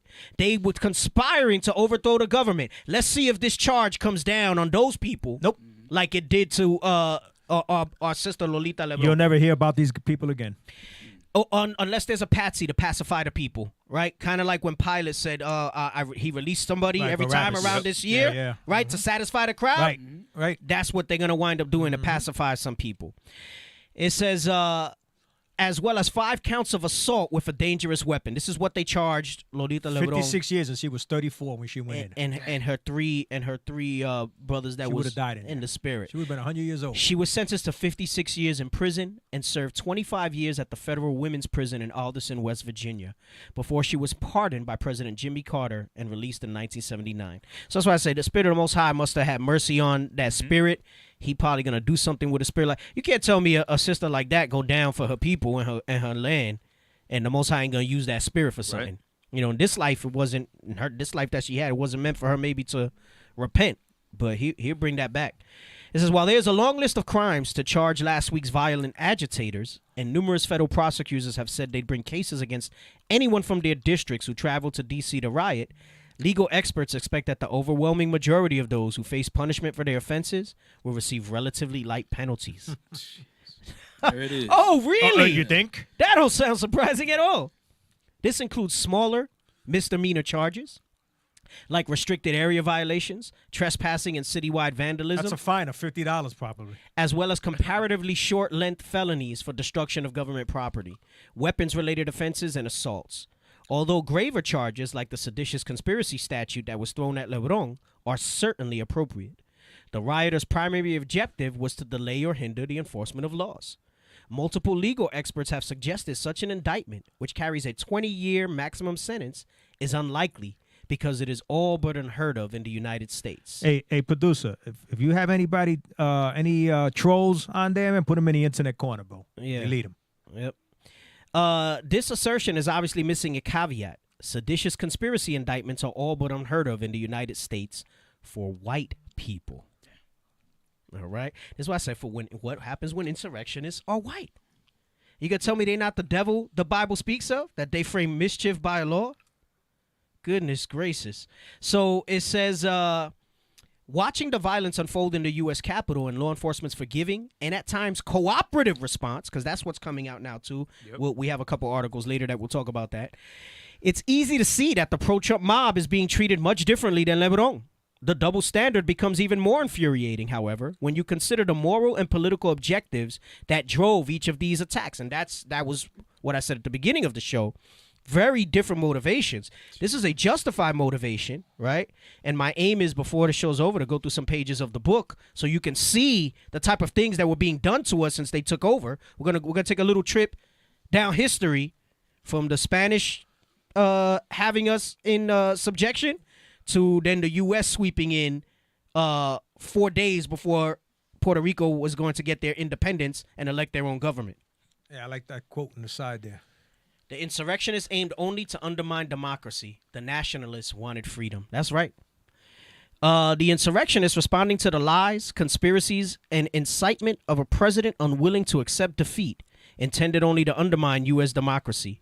The Puerto Rican nationalists call attention to a decades-long fight to liberate their people from the colonial rule of a country that demands their allegiance while excluding them from elections. It didn't say decade, decades long, plural. Yep. Years and years. And we know, according to the Bible, thousands, right? Right. Hundreds most recently. Right. Well, at the time that Lebron did her rebellion there, it was 50 years of, roughly 50 years of, just shy of 50 years of U.S.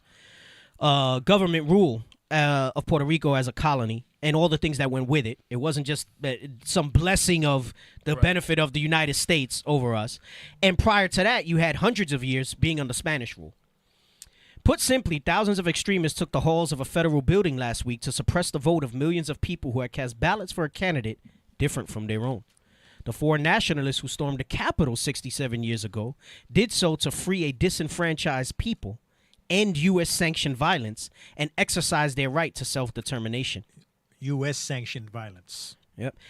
Irving Flores Rodriguez was another guy that was with her. I think they deserve to have their names said and recognized. Absolutely. Lebron, who fought to end U.S. colonialism through civil disobedience in her homeland until her death at age 90. So she did 25 years, got out, went back to Puerto Rico, and still was fighting the cause. You think she'd have given it up after spending 25 years? The motivations change or whatever. Right, because that back then prison, they broke you down. Yep. Right? They broke your spirit and everything. No, and not just that. She was a Puerto Rican woman in a West Virginia prison. Mm-hmm. Oh, so they messed with her. West Virginia, but that's the reddest state. Yep. So and that's hillbilly town. And bro. that was probably intentional that they threw her in there. Hillbilly, yeah. Absolutely. You know how that stuff goes. It's like you seen that movie, The Hurricane. Yeah. With Denzel Washington. Yep. Everybody that was involved in that conspiracy to keep that brother locked up did it with malicious intent. Yep. They wanted him to suffer. They wanted him to be in situations where he had served the hardest amount of time. Right. So Lebron, who fought to end U.S. colonialism through civil disobedience and homeland until her death at age 90, famously said, "There's no victory without pain." Damn, bro, that's just as bad, bro. Be in labor and pain, right? That's just as bad, bro. Some sisters need to aspire to this type of temperament. That's a Sada Shakur mentality, the whole thing. Yep. As a Puerto Rican woman, it is painful to see my ancestors fight for a free and just Borinquen unwon. As someone born and raised in contiguous U.S., it is painful to watch hateful white supremacists take over the people's house. Painful to see these entitled domestic terrorists escape their violent crime scene with souvenirs and selfies. Hey, so for the caller and the scoffers that are here, if you don't like us saying Esau's the devil, you sure can agree that they are insurrectionists, domestic terrorists, right? There you go. White identity extremists, right? That took a souvenir. They took Nancy Pelosi's desk. Right, that took Nancy Pelosi's desk. Surely we can agree on that much. Or does that offend you too? Boo-hoo. Crickets. As someone born and raised in the contiguous U.S., it is painful to watch hateful white supremacists take over the people's house. Painful to see these entitled domestic terrorists escape their violent crime scene with souvenirs and selfies. And painful to hear sitting and succeeding U.S. presidents. Why am I hearing myself back? Feedback.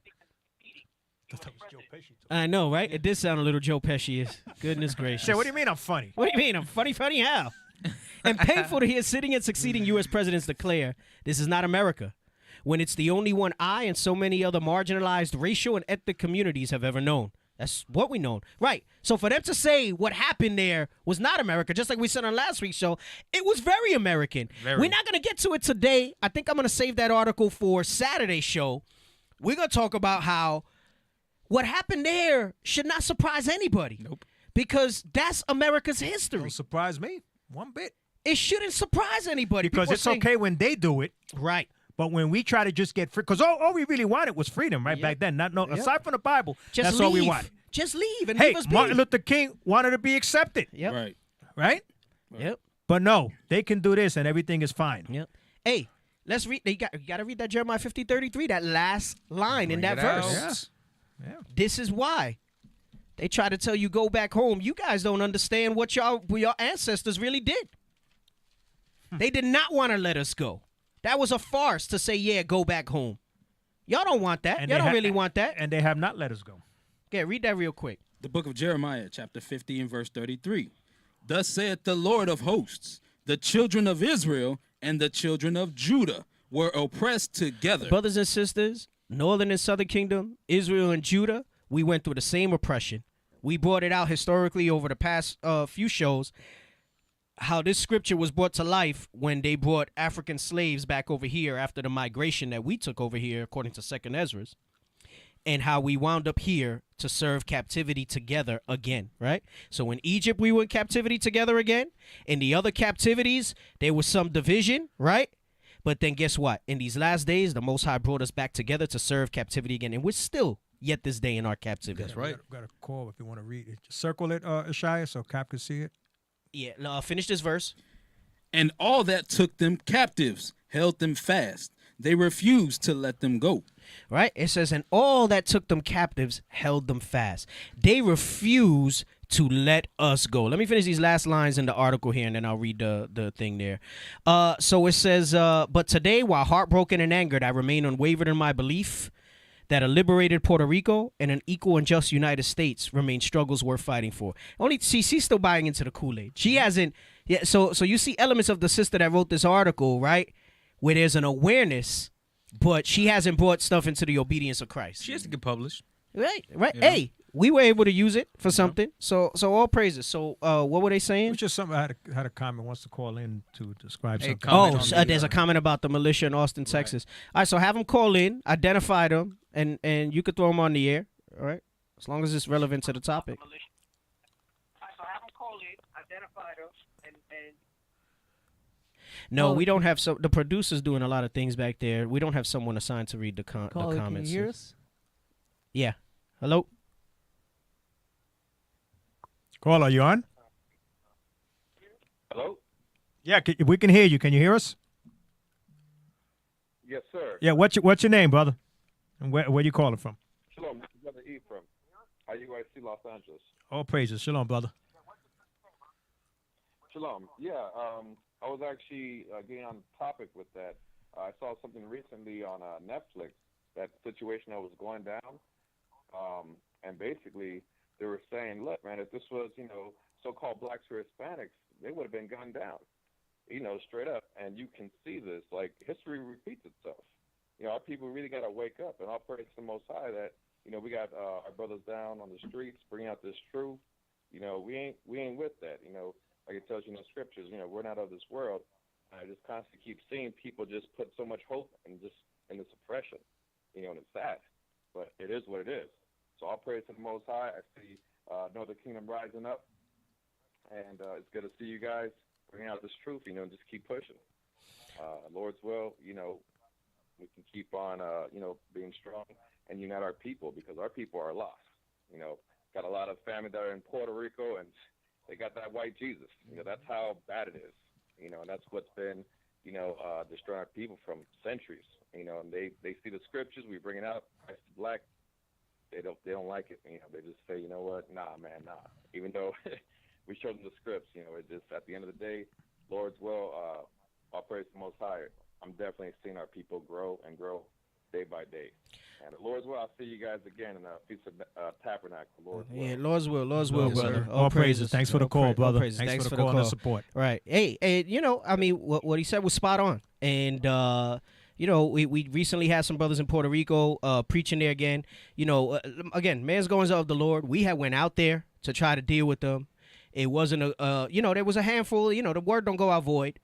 It was a vexing trip to how they receive stuff. We experienced it firsthand in the island. Like you said, they got white Jesus and stuff like that. And then, the Most High had other plans because the hurricane happened. It destroyed the infrastructure. It basically kept us away for a little while. And then COVID. But we're slowly trying to get support back out there. There was a remnant of brothers that have endured through all of that. They stayed strong through all the drama and everything that happened. I think Officer Gideon's watching us now. I think I saw his comment earlier. He said he's watching now. That brother endured through a lot of ups and downs over there. And we're starting to build them back up over there. Remember, the scripture says there is a remnant. He said, except there be a remnant, we'd all be lost. But there is a remnant out there to bring that stuff out. Our people don't like to be shaken out of their comfort zone, no matter how uncomfortable that zone may be for them. But it's their truth, and that's all they know. So when it comes to things like white Jesus and things like that, the hardest thing you're ever going to hear is what you've always believed to be true is a lie. Mm-hmm. It was difficult for me to learn this truth, but the Bible says what it says. Right. But like the brother said, he sees the growth in people, and like we've been saying jokingly, but it's the truth. These sons are none are back. Right.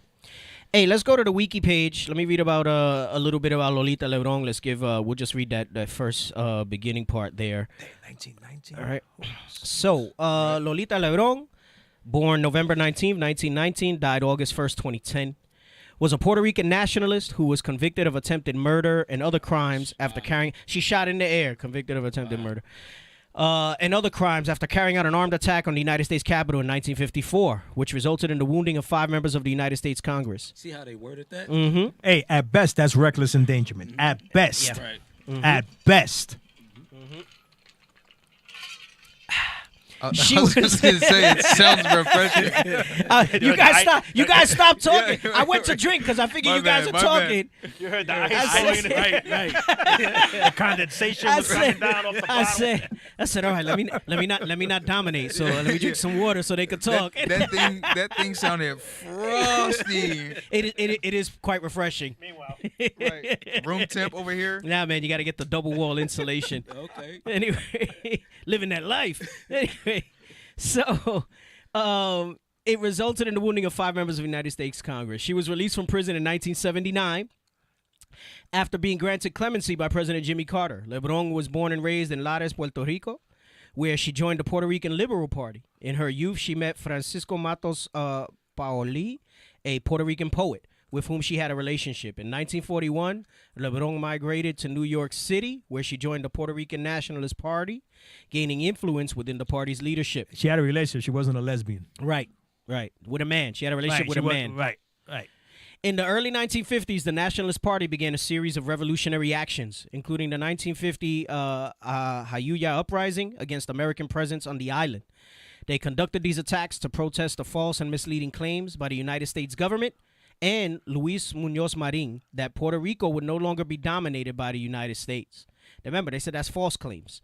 As part of this initiative, Pedro Albizu Campos ordered Lebron to organize attacks in the United States. That's another brother that we'll be talking about in time as well. He went through hell. Yeah, he really did, man. They tortured the hell. They try to break his spirit, man. And in here, he talks about how he tried to keep his sanity in the dungeons of La Princesa, which is where the prison that they made there was like a medieval type place they had in there. He organized attacks in the United States, focusing on locations that were the most strategic to the enemy. He knew. Get me that? The heathen are enemies. He knew who the enemy was. He wasn't there trying to talk about let's be together. We're all one people. They never did. They didn't have that conversation back then because they understood. They didn't have this Bible, but they understood. Very simple. That when you get colonized by another nation, they're not your friend. Yep, absolutely. Yep. When they come to your land where your forefathers were, and don't be selfish and be like, oh, well, that wasn't me, that was them. When they come to your land and take it and break 500 treaties that they made with our Native American brothers and sisters and go ahead and call them founding fathers, not of our nation. That's crazy. Not of the blacks, Hispanic, Native Americans. You ain't our founding fathers. Right.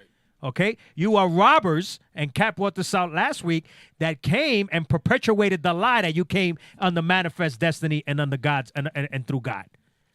Okay, that's what they understood. That if I go to your house and I take over your house, I'm your enemy because that's your house that you worked hard for. How about that? How about them apples? Let me get that. Nehemiah 5:9. The book of Nehemiah, chapter 5 and verse 9. Also I said, it is not good that ye do. Ought ye not to walk in the fear of our God? Hey, and if you know the history of the book of Nehemiah, he says it's not good what you do. The heathen were coming in to try to influence them. They were trying to come in and sell them goods on the Sabbath and all that stuff. They were marrying strange wives, which were making them teach their customs. Basically, everything that the doctrine of the United States tells you to do, right? That all should be one people. Right. So he says it's not good what you do. Read it from the top again. Hold on. You see, YouTube is buffering us. Because they have algorithms. Yep. Depending on what you say, they start buffering it so that it doesn't come. It's not comprehensible. Wow, bastards. Go ahead. Also, I said, it is not good that ye do. Ought ye not to walk in the fear of our God because of the reproach of the heathen, our enemies? He says it's not good what you do trying to mix and mingle with the heathen. It's not good what you do trying to be a part of them, trying to be like them. He goes, the reproach of our God is that he uses them as his sword to punish us. He's like, yo, don't you know that? He says, and he understood the heathen are, and heathen just means any nation that's not the Israelites. Right. It means nations outside of Israel. So he says, hey, the heathen are enemy. It tells you that Pedro Albizu Campos understood who the enemy was. All right. That comment said he was like the Puerto Rican Malcolm X. Yeah. Yeah. You're right about that. Alvin. See what I'm saying? Alvin Santos. See what I'm saying? Yep. Alvin Santos. Oh, yep. That's correct. I don't know if you're a brother or sister, but brethren. That works. So it says in the early no, we read that part. I'm sorry. So Lebron led a group of nationalists that attacked the United States House of Representatives in 1954. She was convicted, found guilty, and incarcerated as a result. Lebron remained in prison for 25 years until 1979 when Jimmy Carter issued commutations to the group involved in the attack. After their release in 1979, the group returned to Puerto Rico, where supporters of Puerto Rican independence received them warmly. During the following years, Lebron continued her involvement in pro-independence activities, including the protesting the existence of a United States Navy base at Vieques, which is where they tested nuclear weapons. And that's why I say Ephraim's jacked up in the head, because years and years of nuclear fallout. It's close to the island. Her life would be subsequently detailed in books and a documentary. On August 1st, 2010, Lebron died from complications of cardiorespiratory infection. She didn't die too long ago, man. No. And you know what? Hey, I was in the truth for a couple years already by the time when she died. And you know what's interesting about this? You still have, unfortunately, and this is sad, you still have Ephraimites in Puerto Rico, okay, that don't acknowledge what she's done. No. And what she did. Yep. We got Nehemiah Gad on the line. He wants to get commented. Okay, go ahead.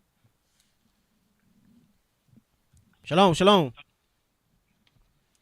Hey, shalom, shalom, captains. Most High in Christ bless you all. How y'all doing? Most High Christ shalom, bless. Most High Good. Christ Hey, bless, bro. I was thinking about you today, man. My wife actually asked about you. She was like, "Hey, what's going on?" I said, Lord's will, we'll see them on the Sabbath. We'll see.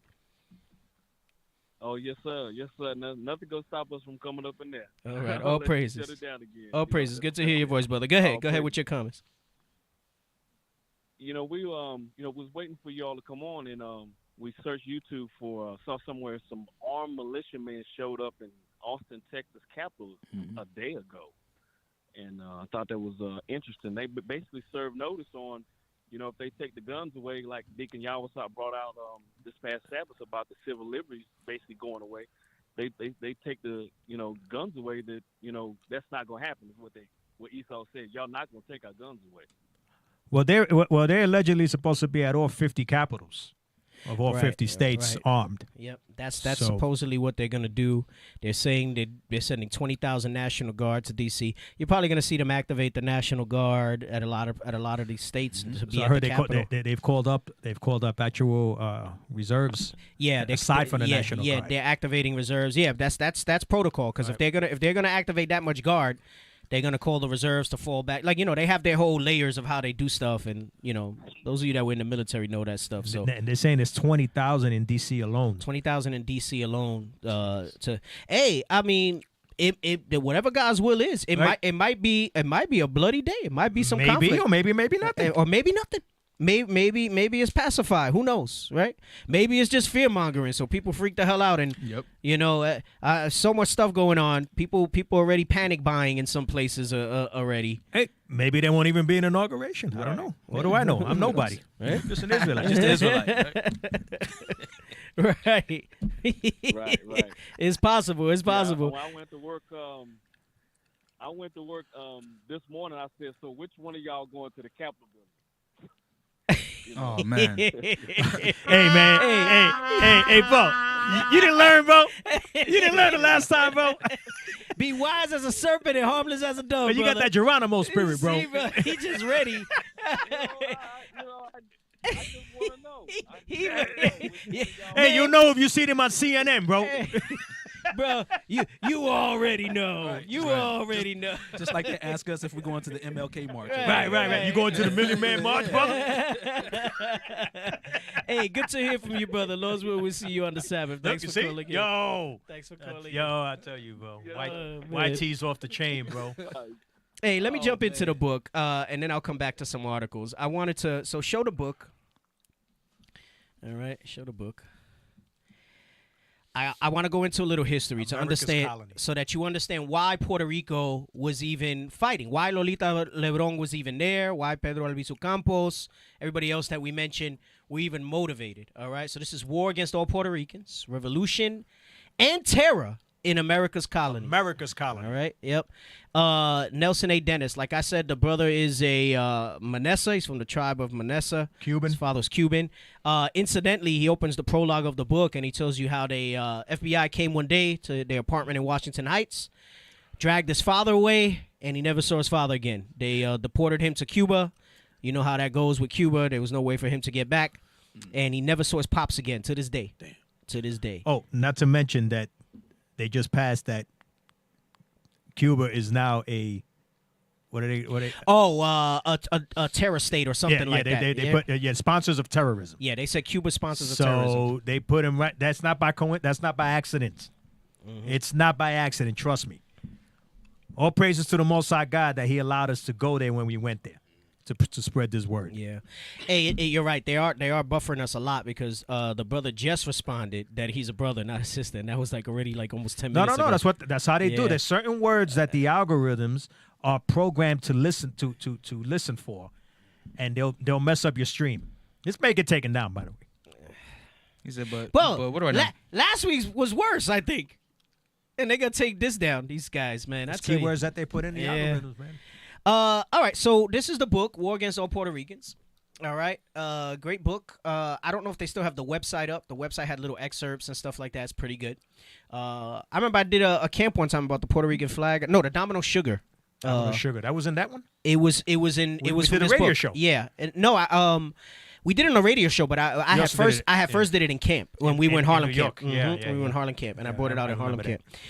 Yep. So I want to go to the page that says 400 Years of Solitude.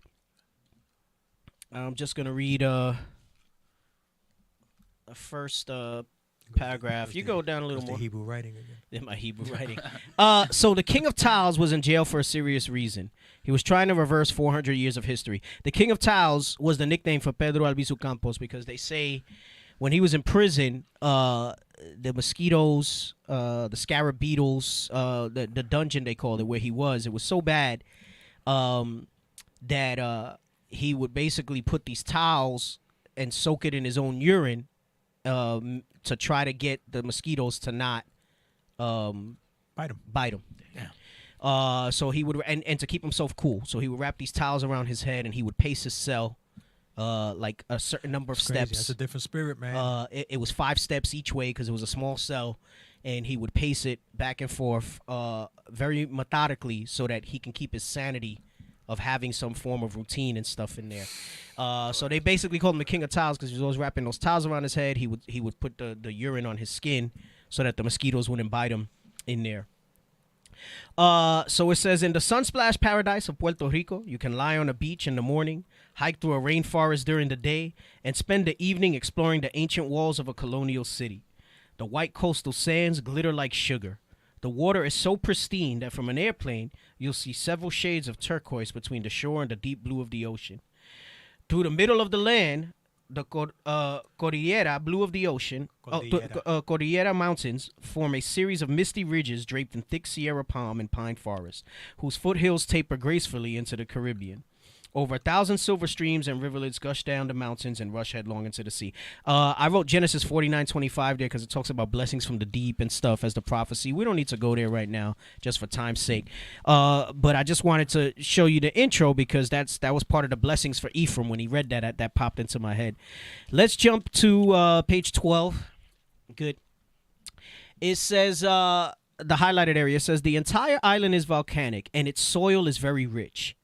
It is strategically located between North and South America, the first major landmass that a Spanish galleon would encounter after a long and harrowing voyage. For all those reasons, over 4 centuries, that's 400 years, for people who don't know, Puerto Rico became a military and political football. So because of all these reasons that he read, I'm just jumping through, but he basically talks about how many acres it is, the uniqueness of the island, the blessings that were there. The volcanic soil being very rich. This is why they went there and Domino Sugar was set up there, if you didn't know. And it says it was strategically located as well. So they wanted it for their reasons. So it says the abuse of the island started early. In 1493, Columbus made his second voyage to the New World with 17 ships, 1,200 men, horses, cattle, guns, and smallpox. When he finally reached a major island, it happened to be Puerto Rico. The Taino Indians welcomed Columbus, but they made a big mistake. They showed him some gold nuggets in a river and told him to take all he wanted. Naturally, this started a gold rush. Spain named the island Puerto Rico, meaning rich port, and invaded with embroidered Bibles and African slaves. All right? So they came with Christianity, and they came with our Southern Kingdom brothers. Which, hold on, Cap. We're not necessarily Southern Kingdom. Well, I was just going to finish. Oh, okay. Sorry. And some of them were Northern Kingdom also. Hold on a second. Let me take a sip. Let me take a sip while you... Since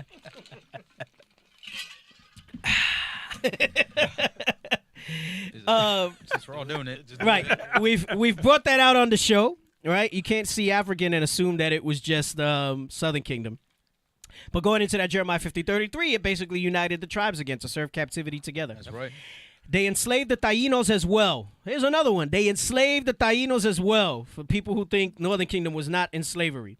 Every Taíno over the age of 14 had to produce a hawk's bell of gold every 3 months or have their hands cut off. Yep. Let's read that real quick. We'll read that one in Lamentations 5 and 6, because sometimes we read it in a allegorical sense.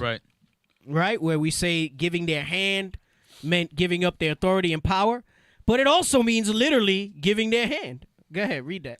The book of Lamentations, chapter 5, verse 6. We have given the hand to the Egyptians and to the Assyrians to be satisfied with bread. Right? So he says, we have given the hand to be satisfied with bread.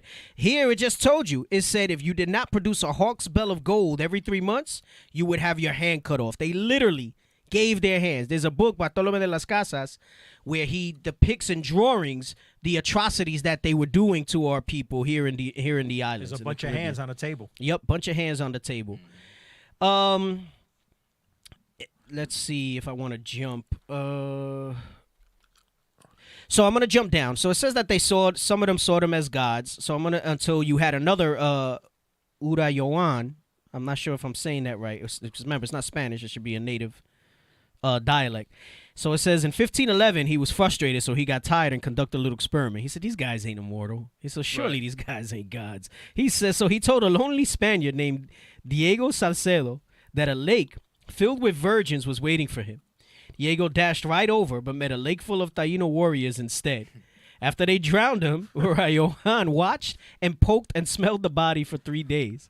When Diego began to rot, Urayoan spread the news. He said, bro, these dudes can die. They're not gods. Yeah, right. Riots broke out all over the island, and Ponce de Leon shot 6,000 Tainos 6,000. in order to maintain public order and respect for the queen. Which, by the way, Ponce is named after. Yep, Ponce is named after because that's where he wound up coming in, on that side of the island when he got there. So he took that south side. Ponce de Leon. So they broke up the riots. They shot him, 6,000 of them. 3 centuries later, there was no Taino left. And now that's not entirely true, right? We understand that there's a remnant. What he means is as a pure, for as much as what that's worth, as just native. Plus, he doesn't really probably understand this. Right, he doesn't understand that. So it says, but the situation hadn't changed much. Puerto Rico was still a political football. And what he means by that is it's being tossed around for different interests. And kicked around. It says, in 1812, the first Spanish constitution, the Cadiz Constitution, was extended to Puerto Rico, and the island became a province of Spain with the same right as other provinces. Province is another way to say colony. And Spain is in Europe, so these are Edomites. Yes, correct. So in 1814, the Cadiz Constitution was repealed. In 1820, it was restored. And in 1823, it was abolished. There's the football. There's the football. In 1824, the Spanish governor was again given absolute power over Puerto Rico. On September 23rd, 1868, nearly 1,000 men rose up in the town of Lares to demand independence from Spain. By midnight, they'd taken over the municipal seat of government, deposed the Spanish officials, arrested the Spanish merchants, and hauled them all off to jail. Wait, it wasn't because their leader didn't win, right? Nope. This was a real fight for independence, right? So that the spirit was on them. Yet another example of not all was silly doves. Right. All right. And it says they hoisted a white flag with the inscription Libertad o Muerte. Vive Puerto Rico Libre, año 1868. Liberty or death, free Puerto Rico lives, year 1868. They took the town hall and forced the parish priests to celebrate Te Deum for the establishment of the republic. Then they declared Puerto Rico independent, installed a provisional government, and offered freedom to any slave joining their cause, because they knew they were one people, right? So they actually were successful for a brief moment, one day, because the next afternoon the Spanish militia from nearby Pepino routed the rebels, and troops pursued them from. Hey, that's in Deuteronomy where it says you'll go out one way before them and flee 7 ways after them. You'll be smitten. So it says they pursued them from Aguadilla to Arecibo.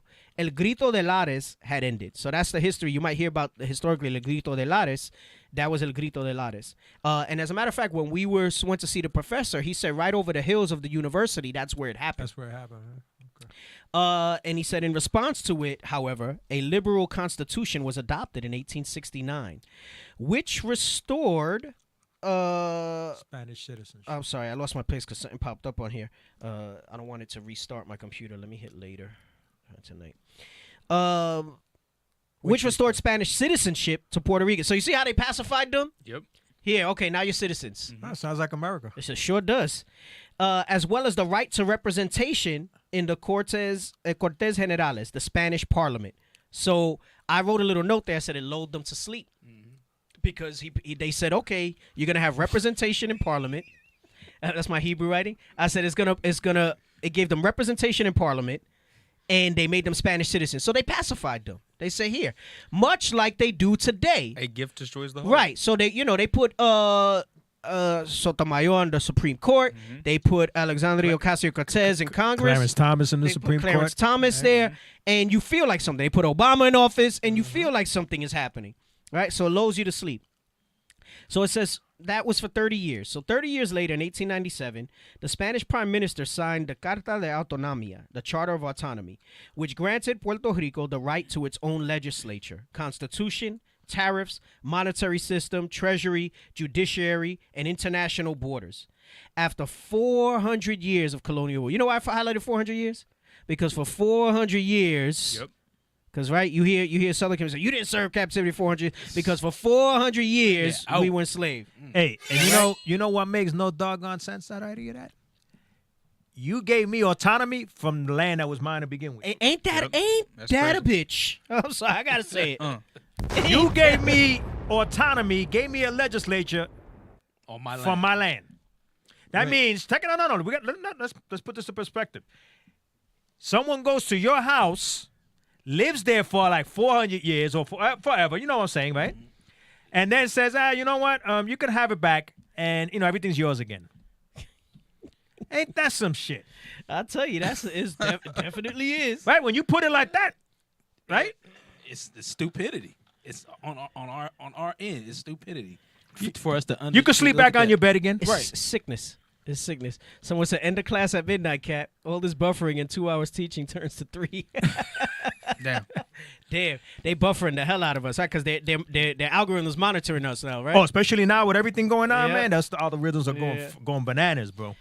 So after 400 years of colonial rule, the charter created the Free Republic of Puerto Rico. Nigga, we were free before you got there. What the hell are you talking about? Elections for the new legislature. I'm sorry, brothers. I'm sorry. I didn't mean to say that. Elections for the new legislature were held in March 1898, and the new government was scheduled for installation in May. They made it. They was about to get their liberation. They were going to call themselves the Free Republic of Puerto Rico.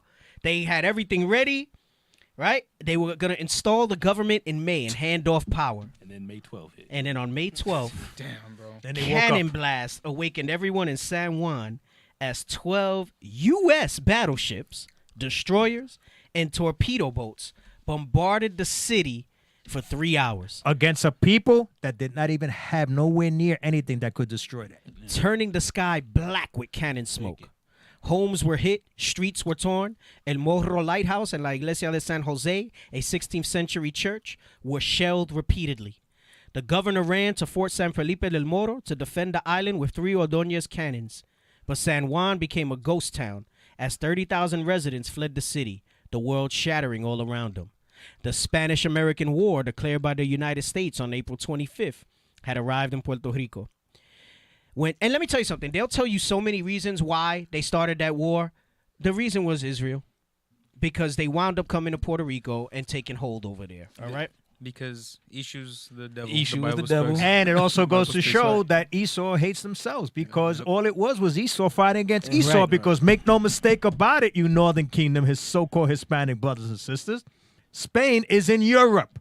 They're Europeans. That's right. That's right. So it says when U.S. soldiers invaded, it was an invasion, the inner towns, the New York Times trumpeted, our flag raised in Puerto Rico. Like you said, their flags mean everything to them. Yep. As the war continued and U.S. troops marched through the island, the Puerto Rican bourgeoisie were still buzzing about liberation. But remember, Bishop was talking about the bourgeoisie of Southern Kingdom. Yep. Now, you had the same thing here. We're still buzzing about liberation, but the peasants, sick of politics, politicians, and promises, no matter what country they came from, couldn't care less. Jeez. When the American soldiers passed by, local dogs barked at them, and farmers kept plowing their fields. They accepted the change in sovereignty with the same fatalism with which they accepted hookworms, hurricanes, and tuberculosis. Americans were more upbeat about the matter. Give my best love to Nanny, and do not make peace until we get Puerto Rico. See how they spelled it? Wrote Theodore Roosevelt to Senator Henry Cabot Lodge in 1898. Puerto Rico is not forgotten, replied the senator. We mean to have it. The New York Journal of Commerce declared we must have Puerto Rico, because when a territory of that nature falls into our hands, it must never be parted with. So Didn't this orange man, who is the president currently, say he didn't know Puerto Rico was in the United States? They all know. They all know. You really gonna come tell me that BS right now? That's the Really? line that they say to maintain their sovereignty over Puerto Rico. The same guy that said, "Can we trade Greenland for Puerto Rico because Puerto Rico's dirty?" Yes, he said that recently. Yep. You Trump lovers, Northern Kingdom, Hispanics. Give me Hosea 8 and 9, because what you see here, it says it out of their own mouth. They said it'll fall into our hands and it must never be parted. Well, we already read Jeremiah 50:33. They said, well, they will not let us go. Read Hosea 8 and 9. The book of Hosea, chapter 8 and verse 9. For they are gone up to Assyria, a wild ass alone by himself. Ephraim hath hired lovers. Wait, is it 8 and 9? Are you sure you got that right? Hosea 8 and 9? You do it 9 and 8. Right? 8 and 9. Oh, maybe I meant. That sounds good though. That does sound good, but that's not the one I wanted. I'll take it. But that's what you have there, Hosea 8 and 9. It is what I wrote there, In but Hebrew. that's not what I meant. You got the Hebrew. I meant 7 and 9. I meant 7 and 9. Sorry. It's the Old Testament too, so you know it's written in Hebrew. I wrote it wrong. Come on. Hey, but that was good though. Damn, I gotta fix that. All right. Wah, wah, wah, wah. Hosea 7 and 9. 50:33. The book of Hosea, chapter 7 and verse 9. Strangers have devoured his strength, and he knoweth it not. Yea, gray hairs are here and there upon him, yet he knoweth not. Right. So it says that it was a territory that would fall into their hands and would never be parted with. This is those strangers that came over there. And this is what it says. They have devoured our strength. We were ready to rule ourselves. We were ready to be our own nation. Until this day, they rule over us.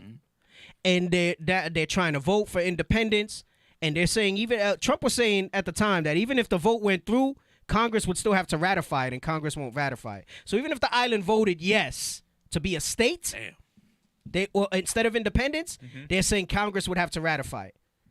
So they don't want to make them a state, but they don't want to let them go either. They refuse to let them go. You got something? Yeah. So let me show you what the Most High was going to do at that moment.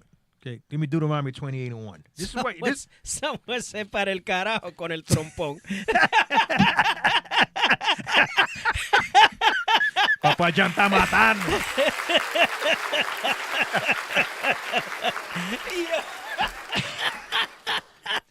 Oh, man. Oh. It sounds hilarious. Right. Hey, right. I wish y'all knew the language. It is hilarious. Southern King of the Air. It is hilarious. Oh, my goodness. Go ahead. I'm sorry. This is what the Most High was going to do on May 11th. The book of Deuteronomy, chapter 28 and verse 1. And it shall come to pass, if thou shalt hearken diligently unto the voice of the Lord thy God, to observe and to do all his commandments, which I command thee this day, that the Lord thy God will set thee on high above all nations of the earth. But here's what really happened on May 12th. Give me 15. Verse 15. But it shall come to pass, if thou wilt not hearken unto the voice of the Lord thy God, to observe to do all his commandments and his statutes, which I command thee this day, that all these curses shall come upon thee and overtake thee. And we had never gotten our land back again. Why? Because the Most High knew, that all of that was going to be in vain. Yep. All of that was going to be in vain. Yep, that's right. That was prophecy. He understood that was not going to be our redemption. It wasn't the time. No. We were not ready yet. No, but understand the contrast between 1 and 15. Yep. Big difference. Big difference. Goes back to what we brought out in 2 Corinthians 10. Right. Where it said we got to bring everything into the obedience of Christ, and then we will be able to revenge every disobedience when our obedience is fulfilled. Why? Because Deuteronomy 28 and 1. When our obedience is fulfilled, Deuteronomy 28 and 1 is through 15 is in effect. Right. So let's go back. I'm still dying over it. Can we get a translator? It's not even so much what he said, but I can picture how he said it. So it's... Trompón. Dale una trompa al trompón. They're like, can we be down? Nah. Y'all set this one out. Can we get back to the book, please? Okay, let's get back to the book. Y'all Southern Kingdom. Y'all said this is how we're having our time. Man. Let's get back to the book. Let's go back to Joram and... He's terrible. Hey, brothers and sisters, real quick, man. We laugh and we joke, all right, but we're very passionate about this, okay? We want to make this show fun, too. Right. Okay. Plus, not only that, man. When you grow up in the hood, all you do is snap. So it just comes out. It just comes naturally. It just comes out. But no, but in all seriousness, we are very serious and passionate about it. Obviously, we wouldn't be doing this show. Right. You know. Hey, you know what? It's just the format of the show allows for us to be a little more loose, right? Yeah, it's a radio show. Yeah, It's a radio show. We're definitely not necessarily rolling Now, like if, that. just in class. case any brother or sister gets offended, you know, we just want Right. to let you know. That's how we roll, What's, man. what's the issue? What's the issue? What's issue? Issue not the devil. I thought that's what he was saying. That what's the issue? Wow. He says it's buffering like crazy. Hey, listen, if any of you are having difficulty whereby they do take it down from YouTube, we are on Facebook, all right, at the Lost 144K. It will also be on Periscope, and then we'll see if they hopefully they don't strike it down. That's just more proof that this is the truth. We have two Periscope sites, the New York and the Israel United in Christ Facebook Right. as well. Yeah, All praises, producer. Thank you. So you could check the replay on there if you're having issues with They're also with on YouTube. IUIC TV as well. Okay. IUIC TV. Hey, if what we were talking about wasn't the truth, we wouldn't be going through this. Right. It ain't our internet connection because that means that it would have to be your internet connection too. Right. No, and I get it because they get to chat with us, so they want the interaction versus I get it. Sure. YouTube and stuff. We want to but- interact with y'all as well, man. Yeah, You know? and we'll figure out the call thing a little better for next show, right, Ashaya?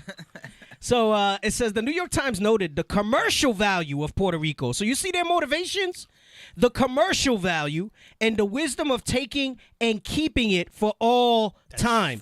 They refuse to let Now, us go. I'm not saying they will. I'll tell you this. I can almost say with a certainty, you'll never see an independent Puerto Rico.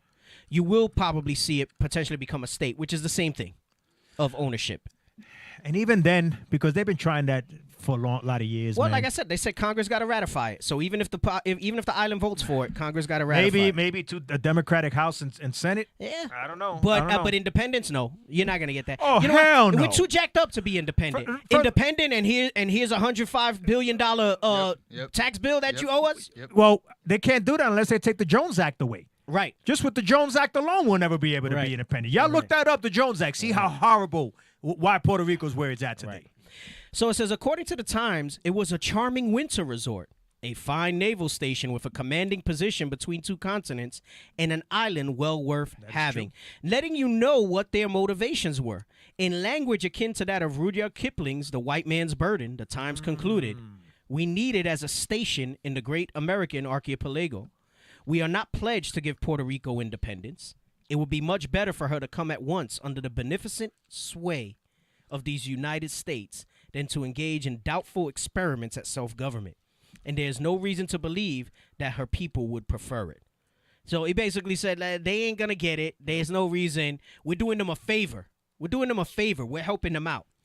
Even the poet Carl Sandburg, who saw active service in Puerto Rico with the 6th Illinois Infantry during the war, wrote, 400 years this island had been run by a Spanish government in Madrid. Now it was to be American, and it was plain that the island common people liked that idea. This is what he said. On July 4th, 1898, July 4th, in the Central Presbyterian Church of Brooklyn, the Reverend J.F. Carson read from the Holy Bible. And Joshua took the whole land, and the land rested from war. He sermonized that the supreme business of this republic is to end the Spanish rule in America. And if to do that, it is necessary to plant the stars and stripes on Cuba, Puerto Rico, the Philippines, or Spain itself, America will do it. Let me read that real quick. Psalms 50, 20, and 21. Because I read this and I said, damn, see how they trying to think that the Most High is with them? And Joshua took the whole land, and the land rested from war. Yeah, and I'm sure Mackenzie, that was an Edomite. Oh, yeah. Yeah. This was, it's the Christianity that they brought there. Yeah, Presbyterian. Yep. Read that real quick. The book of Psalms, chapter 50 and verse 20. Thou sittest and speakest against thy brother. Thou slanderest thine own mother's son. Right, because Esau and Jacob were brothers, right? So he says, we've just read some of the different slander against your own mother's son. They speak against us. Come on. These things hast thou done, and I kept silence. He said these things. So by what they don't understand, but we do now with the understanding of the scripture, is that what Captain just brought out, Deuteronomy 28, 15 through 68, is in effect right now. That's right. So this is why God kept silent. He said, you did these things, and I kept silent. Come on. Thou thoughtest that I was altogether. And because of that silence, you thought that I was all together. You thought why Jesus was real. You thought that I was on your side. Come on. Such an one as thyself. I'll read that again. Thou thoughtest that I done messed up, so I will read that again. You would have thought that was. I was like, what scripture is that? Goodness gracious. Read it from the top. These things hast thou done, and I kept silence. Oh, Judah, really? He's trying to motivate you. Can you bring it out? These things hast thou done, and I kept silence. Thou thoughtest that I was altogether such an one as thyself. So because God kept silence and they saw that they were getting the victory, they thought God was on their side. But it wasn't like that, right? It was because of what Captain Aparn just brought out with the curses. That's why God kept silent, because those things needed to be fulfilled. Come on. But I will reprove thee and set them in order before thine eyes. He said, but I will. Reproof is revenge. He said, I will reprove thee. There is a time, an ordained set time, that I will reprove thee. And he said, and I will set these people that you think are in disorder, that are in disarray, I will set them in order before your eyes. Which you're seeing now, the sons of Nun are back. That's right. That's right. That it on that? We back, 22. Baby. We back. No, that's all I wanted. Okay. Yeah, that's all I wanted. Hey, you didn't see his notes? Calm down, Judah. You didn't see his notes? Calm down, Judah. That's all I wanted on that. Allow to Israel. The Jones Act is similar to the burden of taxes imposed on Haiti. We're the same people, man. Yeah. Same people. Yeah. Same people, man. They know what they're doing. Same way Clinton went over to Haiti under the guise that it was to help out because of the hurricane, the damn earthquake. The earthquake, yeah. And they came out millionaires from there. Yep. And Haiti's still jacked up. Yep. Bro, you got to work on that a little bit, bro. People going to be like, damn, all they do is do sound effects on the show. You got to save it for something real, or maybe get different ones. He's just making up for the 4 years that we didn't have him. He's trying to make the best out of the 3 sound effects we got. He's mixing and stuff. You got to let them all rip. Let them all rip. Trying to blend in the sound effects. All praises to the Most High, Santo. He said, IUSC is full of great teachers, both northern and All south. praises You to know the why? Most High. Because it's the same spirit, like the scripture tells you, right? It's the same spirit. It's one Christ. It's one spirit in each and every one of us teaching the same message. So all praises for that. Hey, you got to give props because the tents of Judah raised first. That's right. And they show Northern Kingdom the way. So all praises for that. So it says, so Reverend Robert McKenzie, God is calling a new power to the front. He said, God is calling a new power to the front. The race of which this nation is the crown. It's that manifest destiny crap. Man, they letting you know, though. They bringing it out. You got something you want to read about? No, that was just saying. That's it. Oh, okay. I thought you got it. What you just read is what is going on. Yes. We don't know. You read it wrong. You read it wrong. So he read it again. He said, is now divinely thrust out to take its place as a world power. Well, he was almost right. It was when they dropped that atom bomb that it became absolute, that they said, damn, they ain't no nation like. But he's right. This was the seeds of it. Not once, but twice. Because what they accomplished after the Spanish-American War was no more European influence in this side of the world. It was totally theirs after that. And then that's when you started the advent of the School of the Americas from there on out, where their influence was all over the Caribbean and Central and what's known as Central and South America. So he says, God has not been preparing the English-speaking and Tetuanic peoples for 1,000 years for nothing, he declared. He has made us adept in government so that we may administer government amongst savages and senile peoples. That's that verse 20 where it says you slander your brother. Right. On July 21st, 1898, the U.S. government issued a press release stating Puerto Rico will be kept. Once taken, it will never be released. It will pass forever into the hands of the United States. And this is why I'm saying the best you'll probably see is maybe statehood. And that's the same thing. That's passing. Statehood is passing forever into the hands of the United States. Its possession will go towards making up the heavy expense of the war. Again, that commercial value that they saw. To the United States, our flag, once run up there, will float over the island permanently. They weren't lying. Nope. On the floor of the U.S. Senate, more than 100 years later, still up. On the floor of the U.S. Senate, Republican Senator Joseph B. Foraker declaimed, Puerto Rico differs radically from any other for whom we have legislated previously. They have no experience which would qualify them for the great work of government with all the bureaus and departments needed by the people of Puerto Rico. Yeah, because you took it away from us. Okay, Exactly. You killed the elders. All right, and then you indoctrinated the rest of the nation with your freaking philosophy. Right, because remember in May of that year, it said we had everything ready to go. So that's said bullshit. they had legislature and it's everything. a lie. We were set. So he says, within a few years, Puerto Rico would be stuffed with bureaus and departments, becoming a base for Roosevelt's big stick policy in the Caribbean. In fact, nearly a decade before the Spanish-American War, U.S. President Benjamin Harrison and Secretary of State James G. Blaine had already been considering the island's value as a Navy coaling station, provision center, and stepping stone to the Latin American market. They were casing it out. You know how burglars case a house? Right. Yep. That's why Obadiah calls them a thief. They cased it. They cased it for 10 years to say, "Hey, when we make our move, we going over there." And all they did was Esau take it from Esau. Right. That's all that happened there. Yep. So he says, Eugenio Maria de Hostos, the great Puerto Rican educator, summed it up as follows: "How sad and overwhelming and shameful it is to see Puerto Rico go from owner to owner without ever having been her own master, and to see her pass from sovereignty to sovereignty without ever ruling herself." The United States told Puerto Ricans a very different story, however. On July 29, 1898, 4 days after the landing of American troops, Major General Nelson Appleton Miles issued a proclamation from his military headquarters in Ponce. It was the first official public statement from the U.S. government explaining its plans for Puerto Rico. The chief object of the American military forces will be to overthrow the armed authority of Spain and to give the people of your beautiful island the largest measure of liberties consistent with military occupation. So basically, you were going to be on the military rule. Yes. Yep. They worded it so eloquently that you would miss that part, because people would say, "Oh, the largest measure of liberties." Mm-hmm. You can have as much liberty as you want, so long as it's consistent with military occupation. And those of you that were in the military know that we live a different life. When you're in the military, you have different freedoms, and they can charge you with a lot more than as a civilian. Yes. Y'all know, y'all military brothers and sisters. All right, so that's powerful what it said there. Big time.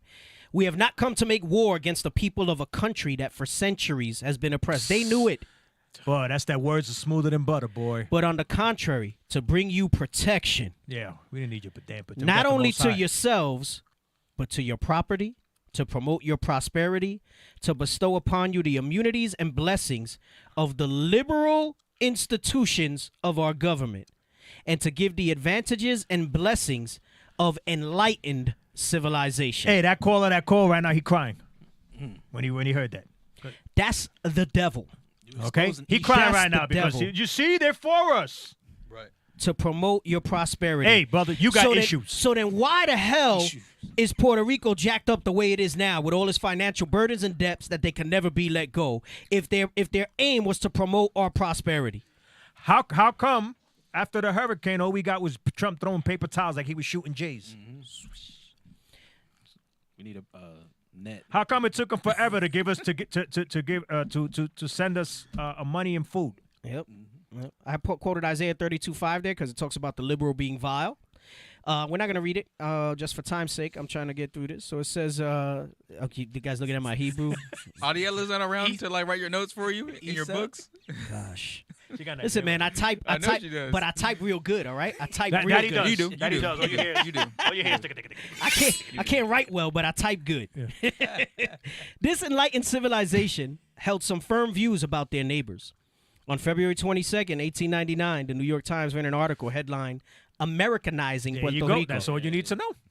Describing Puerto Ricans as uneducated, simple-minded, and harmless people who are only interested in wine, women, music, and dancing. And you know what? And I gotta tell you though, that last sentence is not a lie. Can I tell you? I kind of laughed though about it when I said that. I said this is true.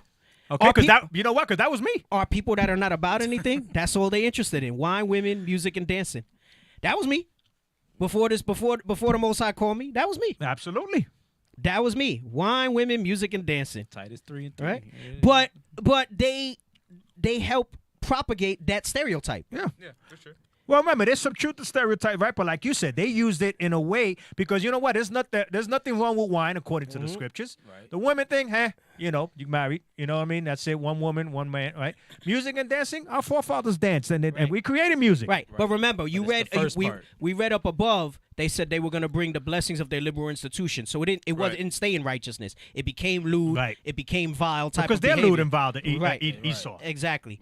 Hey, and they don't call us harmless anymore. And when we started migrating in mass to New York City, they had a lot of choice words for us A lot coming of choice over words. there. So as They late called us straight hair niggas, everything. Yep. As late as 1940, Scribner's commentator stated all Puerto Ricans are totally lacking in moral values, which is why none of them seem to mind wallowing in the most abject moral degradation. And, he's not wrong, because we were without the Bible, without these commandments. That's where our morality comes from. And it got worse when they brought their liberal institutions in there. Well, remember, they brought their Bible, it said. Right. So whatever sense of the Lord that we had, they took it from us because they brought Christianity to us. Yep, absolutely.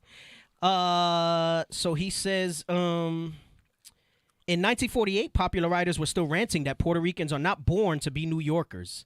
They are mostly crude farmers, subject to congenital tropical diseases, physically unfit for the northern climate, unskilled and uneducated, non-English speaking and almost impossible to assimilate, and conditioned for healthful and useful existence in an active city of stone and steel. And that was nice. Give me Deuteronomy 28:37. All those terms that they just used there were proverbs and bywords for us. And that was put nicely. Right.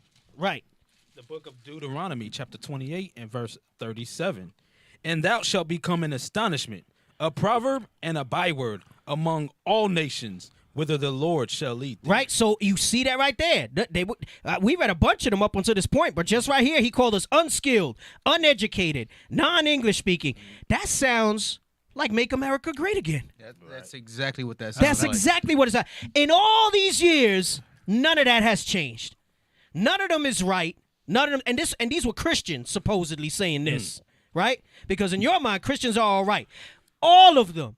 It don't matter what sect they claim, what denomination they claim, whatever it is, they all evil as hell. That's what the Bible says. For just like the caller that called earlier. Yes, they are the devil the Bible speaks of. That's right. And they sealed the deal in our minds with Christianity. Right. Hence why our brothers and sisters do not believe in this Bible. Yep. That's right.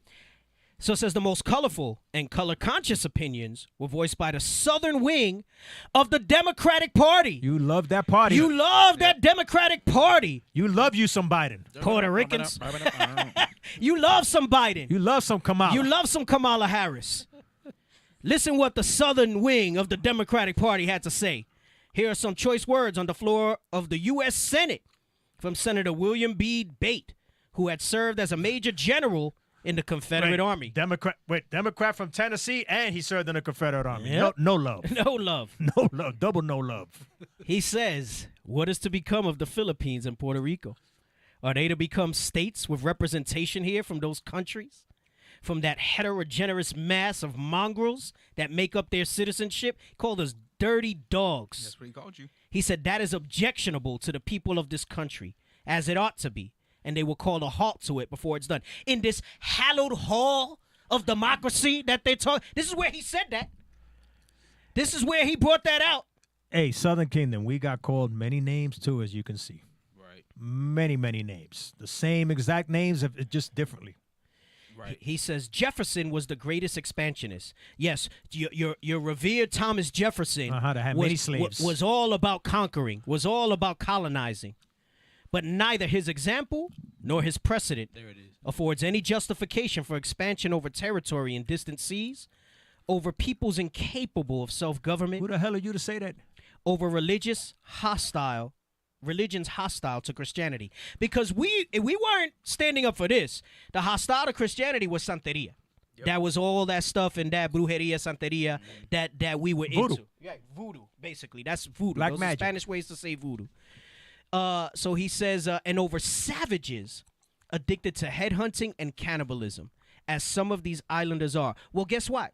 The reason we were like cannibals was not out of preference, is because they were starving us. So the prophecy that you read of in the scriptures where it talks about that we did that stuff, yes, that was fulfilled in the siege of Jerusalem, but you started to see that later on during different captivities. Well, guess what? Didn't you go over a couple weeks ago that they were the real cannibals? They were the came real and dug our cannibals. bodies out and Yes. ate us? And ate 'em. Yes. Yep. The For no pilgrims. doggone reason, because The they had so-called- guns. They could have shot themselves a turkey. The so-called Well, you got to dig pilgrims. down and go ahead and eat our bodies? That's disgusting, bro. Them so-called pilgrims. After they were there for a while. It wasn't like they were eating it, so there was still some meat on the bone. Right. Yep.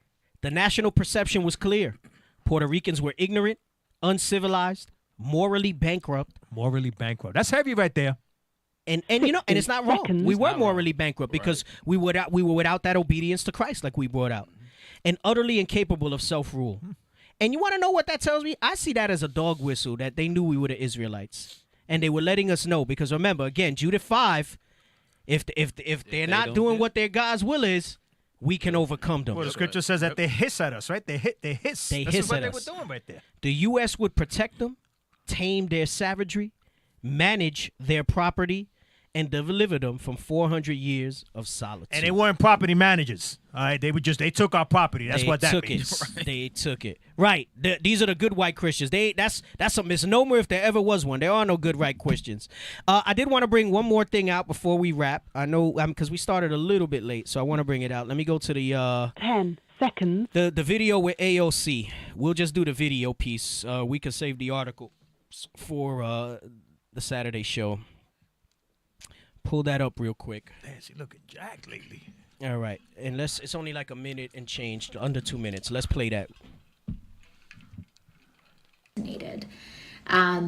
Many members of the House were nearly assassinated. It's just not an exaggeration to say that at all.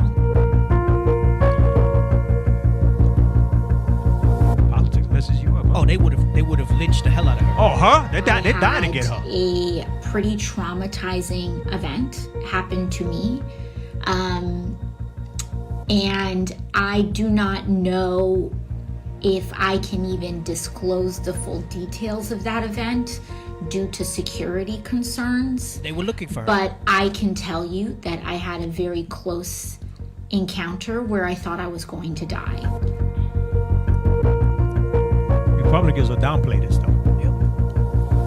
But not their crazy There were stuff. that they- QAnon and white supremacist sympathizers and frankly white supremacist members of Congress in that extraction point who I know and who I had felt would disclose my location. They can't stand me. I know we're going for it.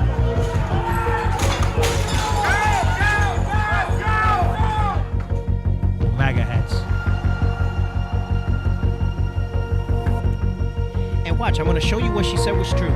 Because they'll say some stuff and they'll say that didn't happen. She says she also called on members of Congress who denied the legitimacy of the elections to resign.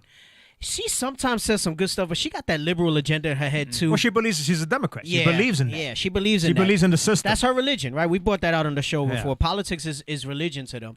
What else does it say there? Keep going. I saw you. Was there any more? If they had any shred of integrity, about their claims, their lies really, but their claims about this election, they would take off their pin and turn it in. So she was pretty tight. Let's pull up the other one real quick. That's just the update where it says members of Congress request investigation of tours. All right, and as like I said, Lord's Will Saturday, we'll talk a little more detail about it. No, you're gonna have to like refresh it. It probably refreshed on its own. You're gonna have to click it fresh again. So go back to Telegram, maybe. Oh, there it is. There it is. You got it. Scroll down. It's on the right. You got it. Yeah, just don't click on the red thing. All right. So it says members of Congress request investigation of tours that took place one day before attack on Capitol. Again, showing you Satan against Satan, right? One day after Rep. Mickey Shiro, a Democrat from New Jersey, alleged that members of Congress, she said members of Congress, led tours of rioters on a reconnaissance mission the day before the attack on the Capitol. 31 members of Congress sent a letter to the acting House Sergeant of Arms, acting Senate Sergeant of Arms, and acting Chief of the U.S. Capitol Police, asking them to investigate the matter further. So 31 witnesses to this. Democratic Rep. Mary Gay Scanlon, one of the co-signers of the letter, confirmed to CNN that she saw groups of tours of people in MAGA apparel 1 or 2 days before the attack. I had seen what appeared to be tour groups of folks dressed in MAGA attire in the halls, in the tunnels, Scanlon told CNN. And you would say, well, that don't seem like a big deal. But listen, I don't know exactly what day it was. It was just surprising to see that happen because since COVID, the building's been shut down. There aren't supposed to be any tours. So I kind of assumed it must be a new member who didn't know the rules or something. But I mean, I can verify that it happened. There were people who were roaming around in the halls, apparently under the guidance of congressional staff. On Saturday, we were talking prior to the radio show, and Captain Apartment was saying the whole thing just seems fishy. Going to see more stuff come out. He said, how did they know to go to which offices, which turns to take to get to the Senate Hall, to the House Hall? You saw the guys later with the zip tie handcuffs. They were prepared. And they were in there. Remember, they were going to try to kidnap the governor in Michigan and do something with her. Hey, you don't climb walls like they did, especially that type of wall, unless you're fit or some type of military. Right. So it says Scanlon told CNN she saw a group of 6 to 8 people. Many of the members who signed this letter, including those of us who have served in the military and are trained to recognize suspicious activity, lending credibility to this. There's not some quacks, as well as various members of our staff, witnessed an extremely high number of outside groups in the complex on Tuesday, January 5th, the letter stated. They were casing the place, just like you saw their spirit casing Puerto Rico for 10 years in here. It says the tours were unusual and concerning and reported to the Sergeant-at-Arms on January 5th. The letters, who, by the way, resigned. Yep. So it says the letter said the groups could only have gained access to the Capitol complex from a member of Congress or a member of their staff. Hey, and all that was a final recon. That's all that was, because they knew how everything was going. They just wanted to make sure everything was still in place. Yep. The way based on the intel that they got. That's how they roll, man. Yep. Absolutely. Hey, Santo still killed me with that comment. Par carajo con trompón. That thing was funny as hell. Anyway, that's the show. We thank you for joining us, brothers and sisters. Please go ahead and like, share. Make sure you subscribe, all right? We are on YouTube. If you had issues on YouTube, if they do happen to take this down, you can go to Periscope, all right? Where were the Periscope pages again, producer?